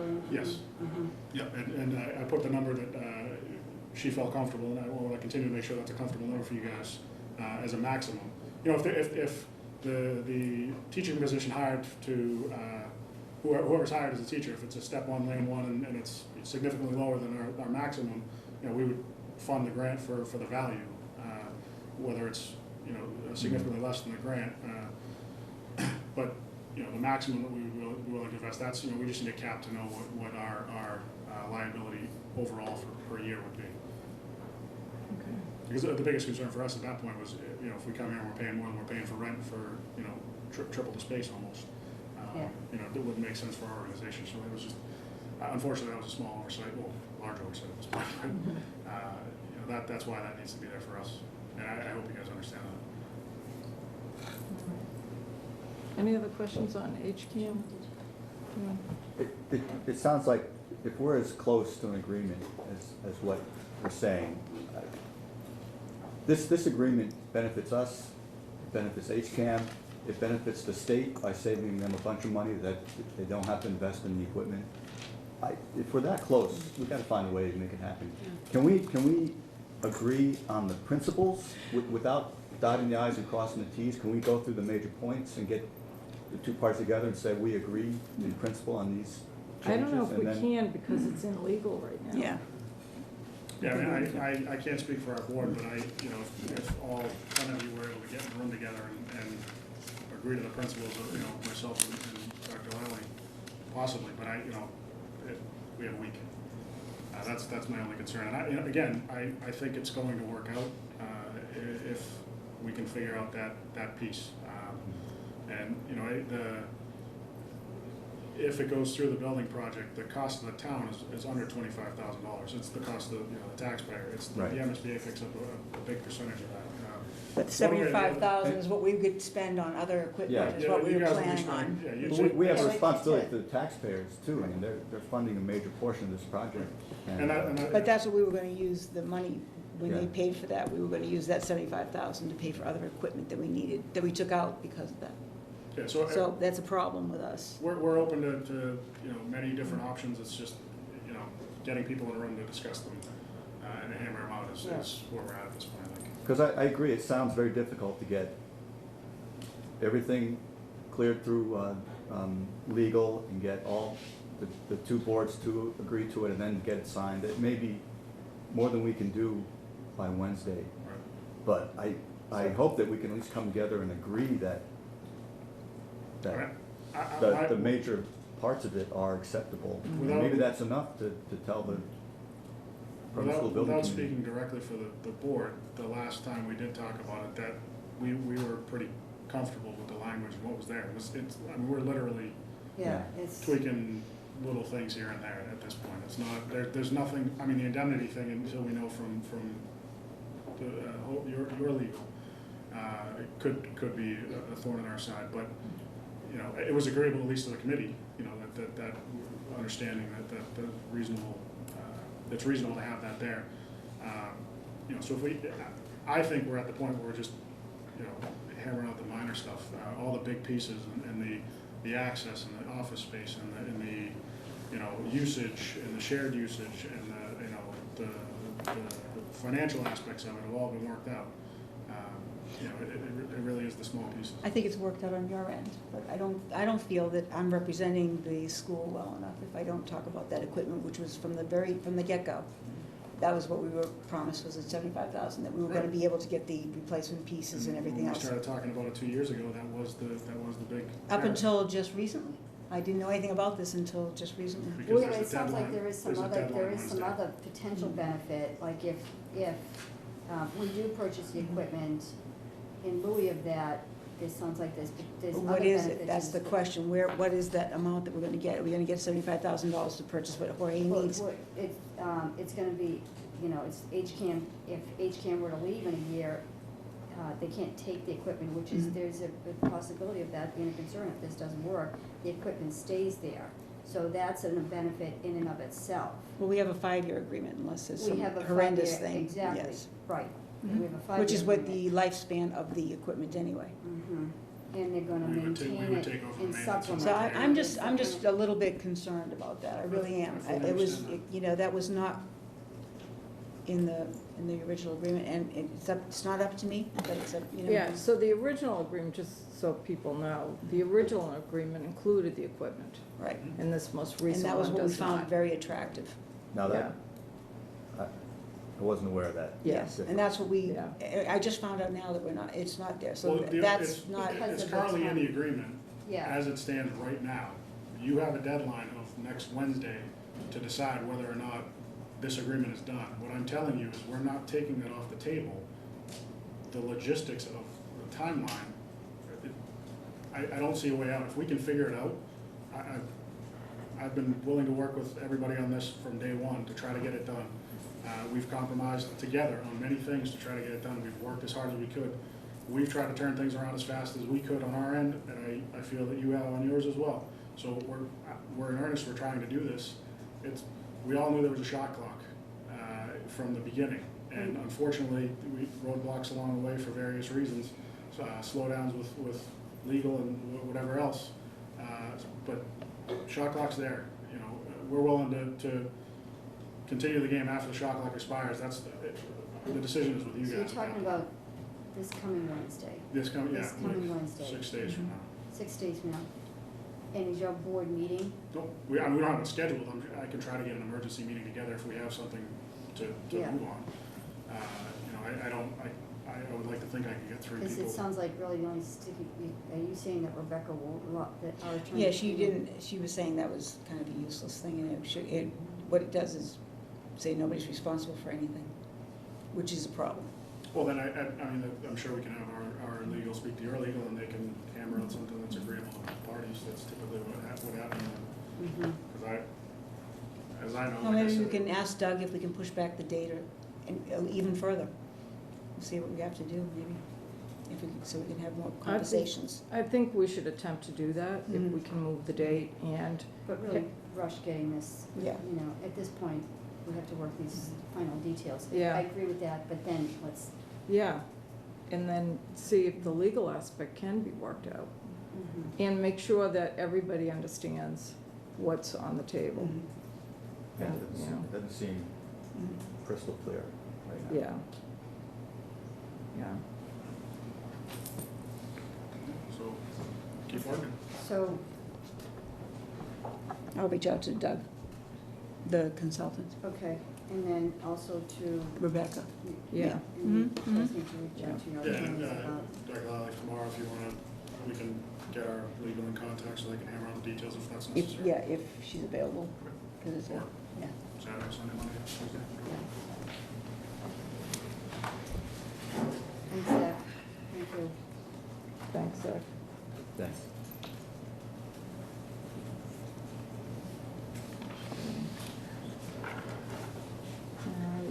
All right. So the next item on our agenda is school committee, subcommittee member reports. That's my HCAM report. Yeah, yeah. I can talk about two things. One is the logo subcommittee that I'm on. And then I'll talk about the decommissioning committee. But, so the logo committee met last week, we had a good meeting, and we had we had a parent rep, Danielle was the parent rep, a couple of alumni, a faculty member, and, you know, after some discussion, and there were a lot of good ideas and things to consider, I think, that what people brought up. The consensus was that the best thing to do would be to come up with some options for voting. That would include the Bulldog logo that was professionally done, the current one that's being used, and just for people's information, a little history on that, which I didn't know. This current logo was actually designed by a former teacher, and he was the athletic director. And I didn't know that. I knew he did a lot of artwork when he was here. And that's the current logo. And then to include one of the logos from the student submissions. And then let the students vote on it. And then that would come back to us. That information would come back to us. So it seemed like a reasonable approach to take. And so that's where we are right now. I don't know, Danielle, if you want to add anything. Did I miss anything? Or? No, I think you have. Yeah. All right. So that's where we are with that. I think that will work well. I think that process is going to work, and I think we'll come up with something that, you know, the kids have, you know, indicated to us as, you know, amenable to them. So that's where we are with that. And then the other thing I just want to comment on is the decommissioning committee that I'm working on, which is April 30th here, and we've been meeting every 2 weeks. And I have a pretty large group working with us, and they've been really great because people are all doing their part of the planning. And so it's going to be a great day because all the school, each hallway will be dedicated to a decade, and we'll have students in the auditorium, in the gym, selling items, all the different groups. Also, alumni can shoot baskets. We're going to have photographers. We will have, I'm sure the press will be here. There'll be some classes, I think, that are selling like bake sale stuff in the CAF, and we'll provide water and coffee for people. So it's going to be a nice day. We're getting a huge response, so I do think there are going to be a lot of people here. You know, the police chief's been at a couple of meetings. He's well aware. He's going to have, well, we'll have a detail, but he's going to have the motorcycles here. We're going to have a shuttle bus to transport people from South School. I have to make sure that parking lot's available. And South School and Knights of Columbus, because the parking is going to be limited. And, you know, so we're guessing how many people are going to come, but if, you know, we're guessing 1,000. Wow. Because the alumni are responding. There are people flying in to come. That's awesome. You know, a former principal's flying in. She emailed me. Oh, that's awesome. So it'll be a nice day for the community to go through the building. So that's where we are with that. And that's Sunday, April 30th? Sunday, April 30th from 1 to 4. Yeah. When did you say the voting on the logo would be? So we will vote on that at our next meeting. I should have all that information for the next meeting.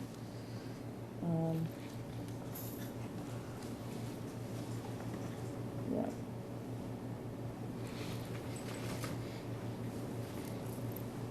Okay. Any other school committee members' reports? No.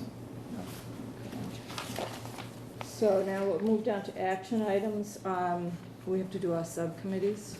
So I know I asked everyone to send their preferences, so I did try to keep those in mind. Some committees I left the same just because we're in the middle of some things, but so On budget and finance, Nancy's on that now, so I put Nancy on it, and I'll be on that with her. And I was thinking for capital maintenance and security, if Bill and John wanted to do that. Okay. My copy says me and John, so just I'll cross out me and put Bill.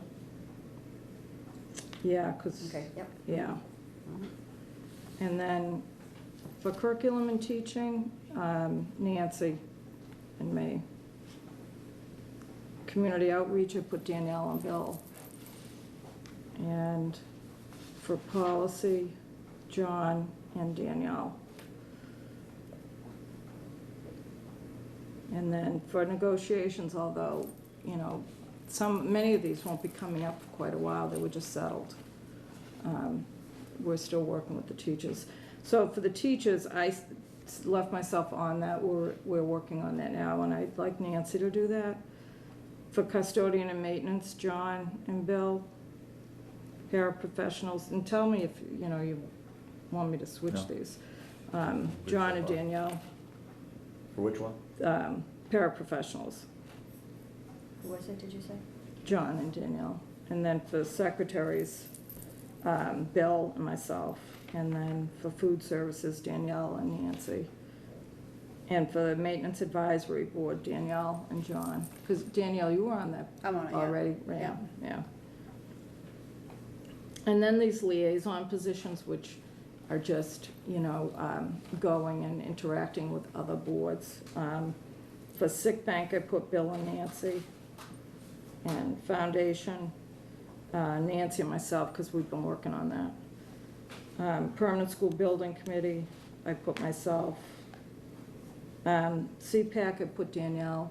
They haven't met too much, Danielle, but, you Yeah, I know, don't think so, yeah. they may, you know, so we want to make sure someone keeps up with that. Regional planning, that's one I was working on. We haven't met a lot, but I'll leave myself on that just because I have the history on it. Capital improvement, Nancy, because Nancy's been on that. And HCAM Board of Directors. I don't know, John, if you were interested in doing that? Working with them? Yeah, I'd be interested in that. Okay, yeah, all right. So, yeah, if there's any of those that you have strong feelings on, feel free. Who's the two on secretaries, Bill? Is it, Bill and me. okay, Like I say, most of those have recently been settled, so okay. there won't be anything in the near future. Okay, so the next action item is voting on the school committee member to be on the permanent school building committee.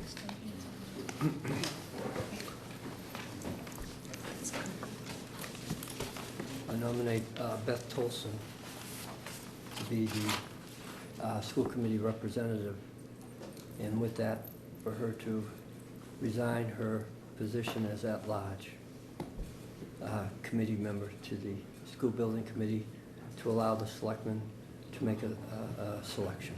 I second that. All those in favor? Okay, and just, thank you, and just, you know, I just want to comment that by doing that, I just want to make a statement that I'm hoping that when the selectmen fill the seat that I was in, which was someone with education, in the field of education, that they would consider Barbara Davis for that seat. She's been on the school committee for many years, and she's been on that building committee right from the beginning. So, you know, and I realize, I'm just making that as my personal. And that is why I made the nomination to switch over. Yeah. She should finish the project out. Forget the election, she's put a lot of time into the program and should see it out. Yeah. And for anyone else to go on it, there is so much that you don't know. You would be wasting people's time asking a lot of questions as you listen to me ask you questions. Imagine on the permanent school building committee if someone new was there, so. Yeah, thank you. That's a good point. Yeah. All right, the next item is a donation to the Holbrook Junior Senior High School from the Haskins Family Charitable Fund. That's just a point, do we have to motion to accept these, or the, Oh, we probably do have to vote. okay. All right. Yeah. So, do we motion Yeah, make a to motion. accept the subcommittees Yeah. as defined? Yeah. Second. Second. All those in favor? And that includes the liaison. And the posts? liaisons, yes. All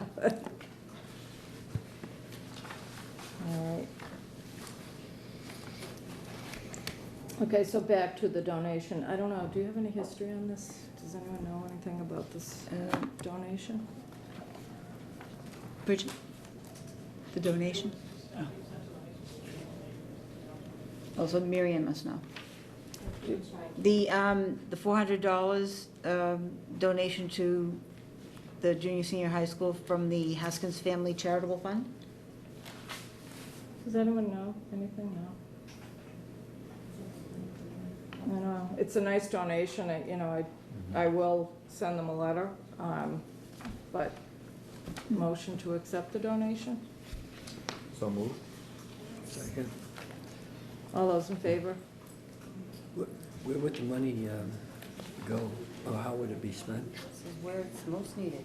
So it says to the junior, senior high school, so I think, in what you're saying, where at the junior, senior high school is it going? I mean, is it Yeah. library, or is it? Do we have anything a paper, did they send a paper? This- Right, so, but they didn't say they wanted it for anything in particular, It said where it's most needed, Yeah. just where it's, but so it's leaving But they- it up to the discretion. they had no affiliation with something in the school? Do you know the name of the Haskins? South Franklin Street, though. Yeah, and I'm thinking I know Haskins, but I don't think they're there now. But.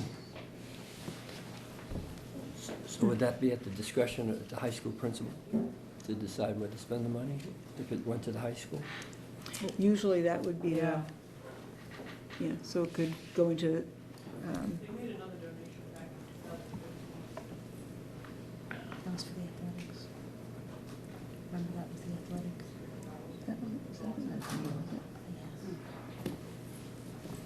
the one that used to doing the scholarship thing? What's his name? I can throw it on. Yeah, I was gonna say, because I don't, yeah, Okay. if you don't mind, that'd be great. See if it's the same person as before. Okay. Well, did it go to a scholarship? Yes, it was a scholarship that Mike was setting up the parameters for it. For But- this? No, this for one? the other one, so Oh. they're gonna see if it's the same person. Oh, Because if okay. it is, that might be nice too. To do it as a scholarship? Yeah, that does make, then it's, Yeah. Yeah. scholarship in their name. Yeah. And another option would be, if the principal would go along with it, would be, we did not send anybody to the Harvard Medical, the Harvard, whatever that program was, I'm sorry.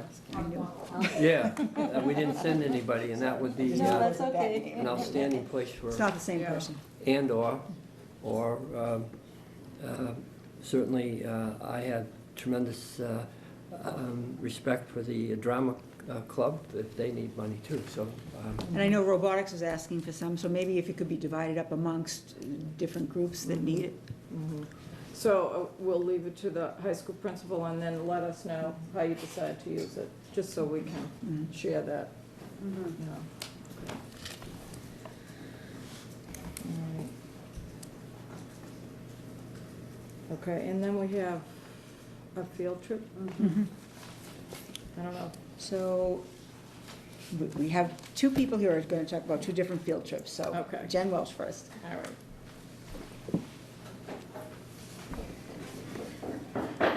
Hi. I'm Jen Welch. I teach 7th grade and 9th grade English at the high school. We're currently doing a unit in my class called titled Tragedy and Humanity, and one of the focuses is Holocaust literature. So in conjunction with that, I'm seeking permission to take my students on a field trip to Providence, Rhode Island, to the Sandra Bornstein Holocaust Education Center, where they'll have a speaker there. It will either be a Holocaust survivor or the family member of a Holocaust survivor. And then from there, we'll go to there's a very small Holocaust memorial, also in Providence. And they actually have a Bluetooth capability created by Johnson & Wales students, where when the students are at the memorial, they connect to the Bluetooth, they connect to the app, and they actually have it's an educational rundown of as they're walking the memorial as they go. And because this is an out-of-state field trip, that's why it's coming to the school committee. And to, I just have a question on the ratio. You have 5 chaperones for 67 students. That is correct. All right, I don't know how other people feel. Like, I'm a little concerned that that's, I don't know. That That's a lot, like a lot of kids. it's more than 10 for Yeah. each person to keep track of. I don't know.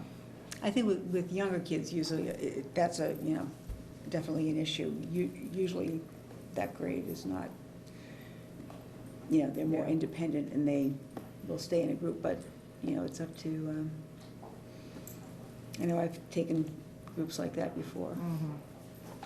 Yeah, I wouldn't take little ones and, yeah.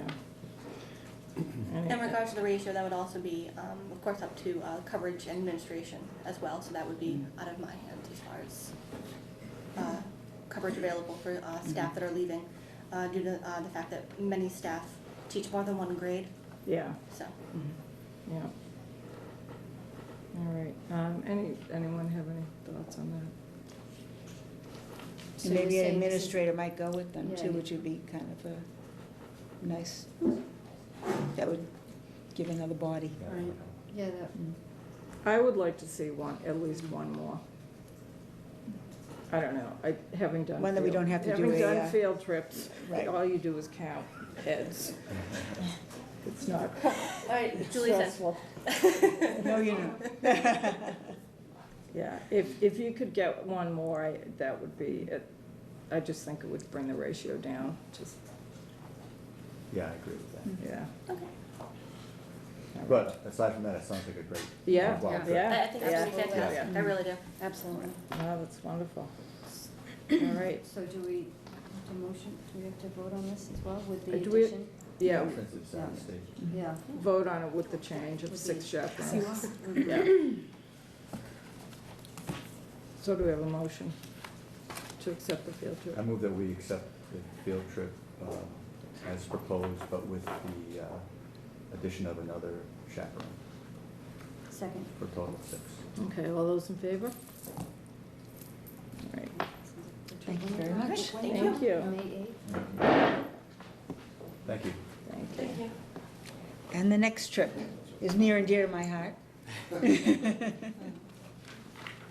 don't think they actually meet for the table passes around.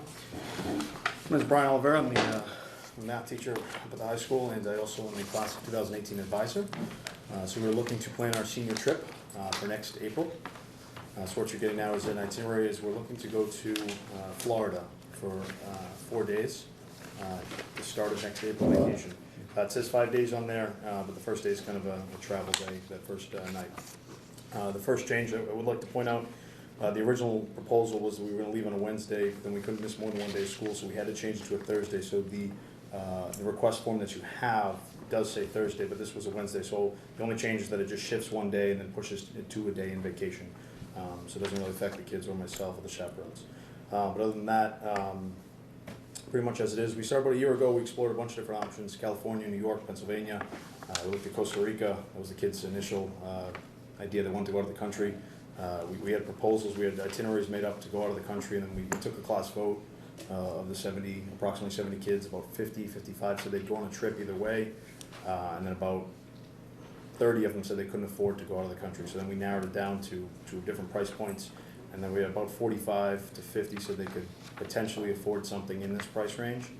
So that's why we kind of settled on that to go to Disney. I know the past 2 years haven't gone on a senior trip, which is why we started this so early, about a year ago, to kind of get all these details ironed out. So I know they've gone to Disney in the past. It's been a while. Since they've done something this big, it's really ambitious. So I think it's pretty enjoyable. If you look at the 4 days, it was supposed to be 4 days at Disney. They didn't want to do 4 days at the park, so we did it at Universal as well. Then another day at downtown Disney Springs, which is the shopping, they go swimming, the restaurants, all that kind of stuff. One of the chaperones who's agreed to go, the class of 2019 advisor, she's been to Disney about 8 times, so she's my in-house resident, my expert on this. So we're staying right in Disney Park, so there's no need for travel when we're down there. It includes 4 breakfasts, a lunch, 3 dinners. We're still working with the company to tweak this itinerary because they had provided us lunch or provided us dinner, but I wanted the kids to do lunch on their own, so we did dinner as a group instead. So that is one tweak, but for the most part, the bones of the trip are there. We're just kind of tweaking some different things. We're trying to put in the 2 educational, when we're in Disney, 2 educational excursions as well. They have the animatronics, the technology, the physics, they have all these different excursions, so we're working to get those put in as well. So, but I wanted to get this approved as early as we could, so that way I could actually have the kids start submitting deposits, have a meeting with the parents, and kind of start get their savings plans going. Isn't it grad night too? Grad night, yes, with Universal, if we go on that Friday. Oh, it's not doing the Disney grad night? Universal's grad night. Oh, okay. How much does it cost for the students, Mr.? Approximately $1,230.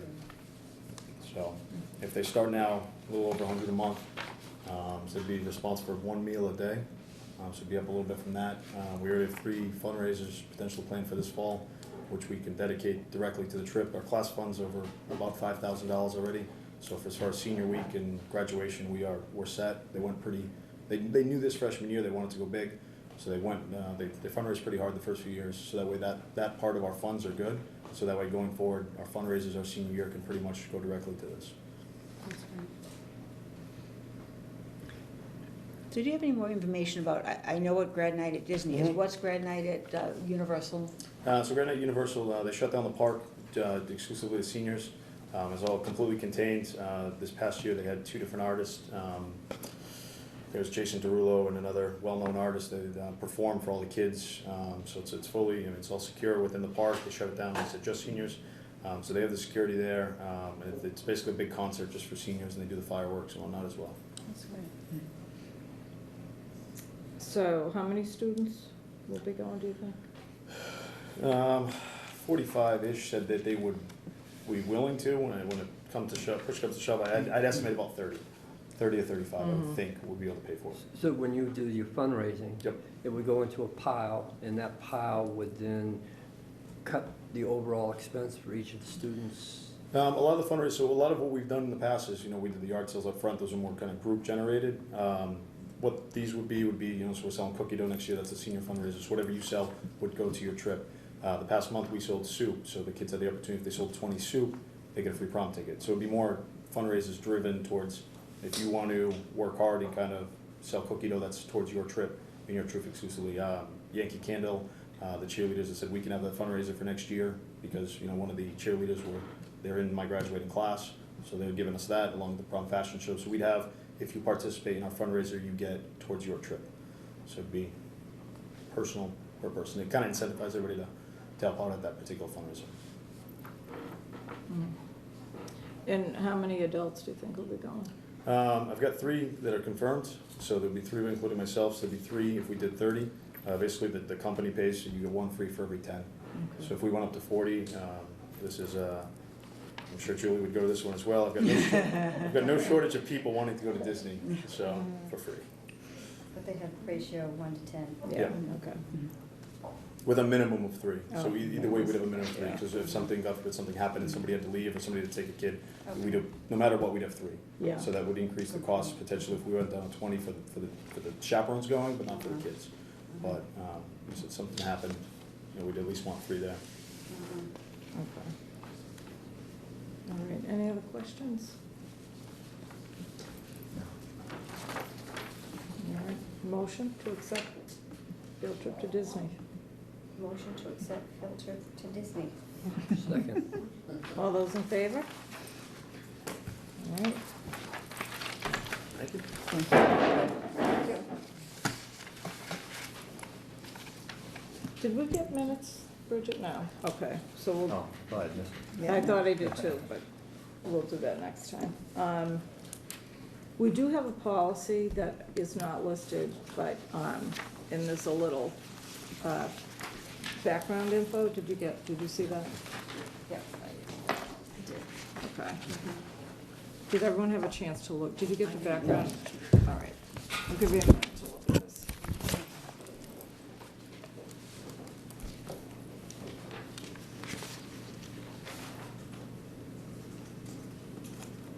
So just, you know, the nurses, this is a policy that the nurses have requested us to look at. And we also had our attorney look at it as well. So.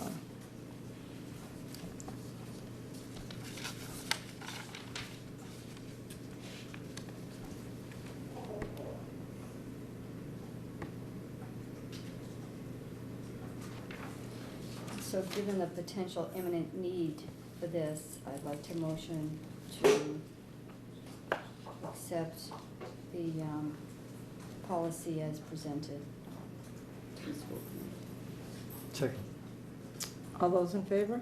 What, Oh, could I ask a question? Yeah. In part one, Mhm. it says, a current DNR request is ordered by a physician and on file at the Mhm. school. How do we know that it's current? What identifies it as current? In other words, if we have a DNR order on file, what does current mean? Normally in the hospital, a physician, when a terminal illness is diagnosed and is in the end stage, that's when you write the order. The physician will sit with the family and go over all the options, and they come to a mutual decision. Mhm. And you never discuss it until all options have been.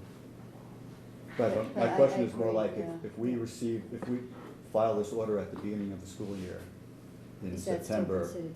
and then it's, later on, it's May, how do we know in May that it's current?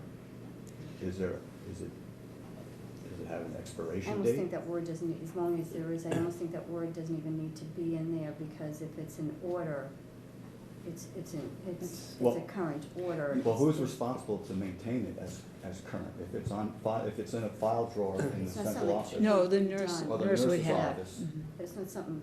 Well, once how you have often an does it order- need to be reissued? I'm I just, don't think I've it never does. seen, Yeah, it I've never has to be seen a done DNR either. order. Yeah, It's because not it's, stated, yeah. right. once it's in Done. place, does it last forever? It does. Yeah. Mhm. You come into the hospital and you sign a DNR, Unless it's changed, right? unless the patient changes it. That's it, and usually the DNR is imminent. Then why is the word current there at all? If it's never out of date, it's always current, why do we specify current? Because someone has to make that determination. Is it current? It says here it has to be current. Who determines that? So I think it was just a poor choice of, a poor choice of word to put in there. You're right, John, I don't think it belongs in there. But is it a current? Is there, I think they didn't mean current as a timeliness, current that is there a DNR order in place? And if it's put in place for a student 1 year, is it valid the following year? Yeah, in order, yeah. Unless DNR. they withdraw it. Unless they withdraw it. Mhm. Because I hate it to be on us to determine that it's current. And I only know of one situation where a student was told that he was going to not make it for whatever. So if you had, say you had a DNR for that, and then the kid was found not to have what they had told him he had, so then if he had another situation, you would want to make sure it wasn't the one from the first situation. You know, I mean, that's the only one I know of, and that was because he miraculously didn't have whatever it was, so he had a DNR in place, which was very strange, but. I just think maybe it's not correct, maybe it's not the right word to have there, but That I- doesn't it say, jumps it out doesn't at make me. sense, It's yeah. not the right word, It's, yeah. No. is it current? Who determines that it's current? Yeah. And I don't think we can. No. And if it's something we need to have in place immediately, then I would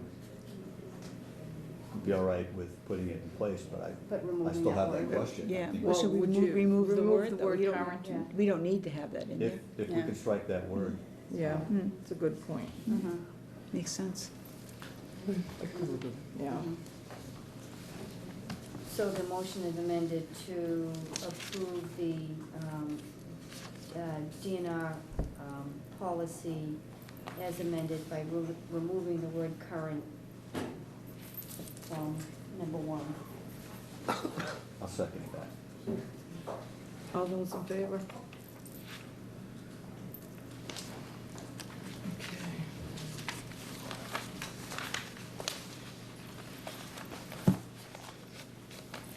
All right, I don't think we have any old business or new business that we haven't already discussed. When they're put in like this, don't you have to, if you did have old business, it would have to be listed? Yeah. So if there It's just isn't a any, should it placeholder even, there. yeah, Well, unless you didn't think about it ahead of time and it's not controversial, or you Yeah. could bring it up if it was something we thought of after the agenda was posted and you didn't have time to repost it, you could, but you wouldn't do it if it was, controversial or, or you wouldn't, like on the new, should the new even be there because? Again, yeah, you can if it's something you didn't think of ahead of time, but it's something that, like this. Like this probably one. should- This should Oh, probably. yeah, for this, I can Yeah, understand. Yeah, but- so circumstances, but if, again, you shouldn't bring it up on a new business if it's something that can wait till the next meeting. Okay. And that the open meeting law allows, for the exception, but really you only do it when it's absolutely necessary. And I know the Attorney General, according to Yeah. the open meeting law, it's not an absolute that you can't add it, but it's highly recommended that you hold off if it's something controversial or something that the community at large should know about. Right. Should hold And off. I could see under new business, if something happened that we needed to bring up and talk about that we never anticipated, something unusual Yeah. happened. But it's not very often that would Right. happen. So if you do think about it after the meetings, that the agenda's been posted, and you think about it, and you have time to repost it, the agenda, you should do that. Yeah, ideally. which is why we Yeah. get Four different agendas. versions. Yeah, It yeah. changes On one daily. page. All right, so I think we've finished our agenda. Any motions? Motion to adjourn? Second that. All those in favor?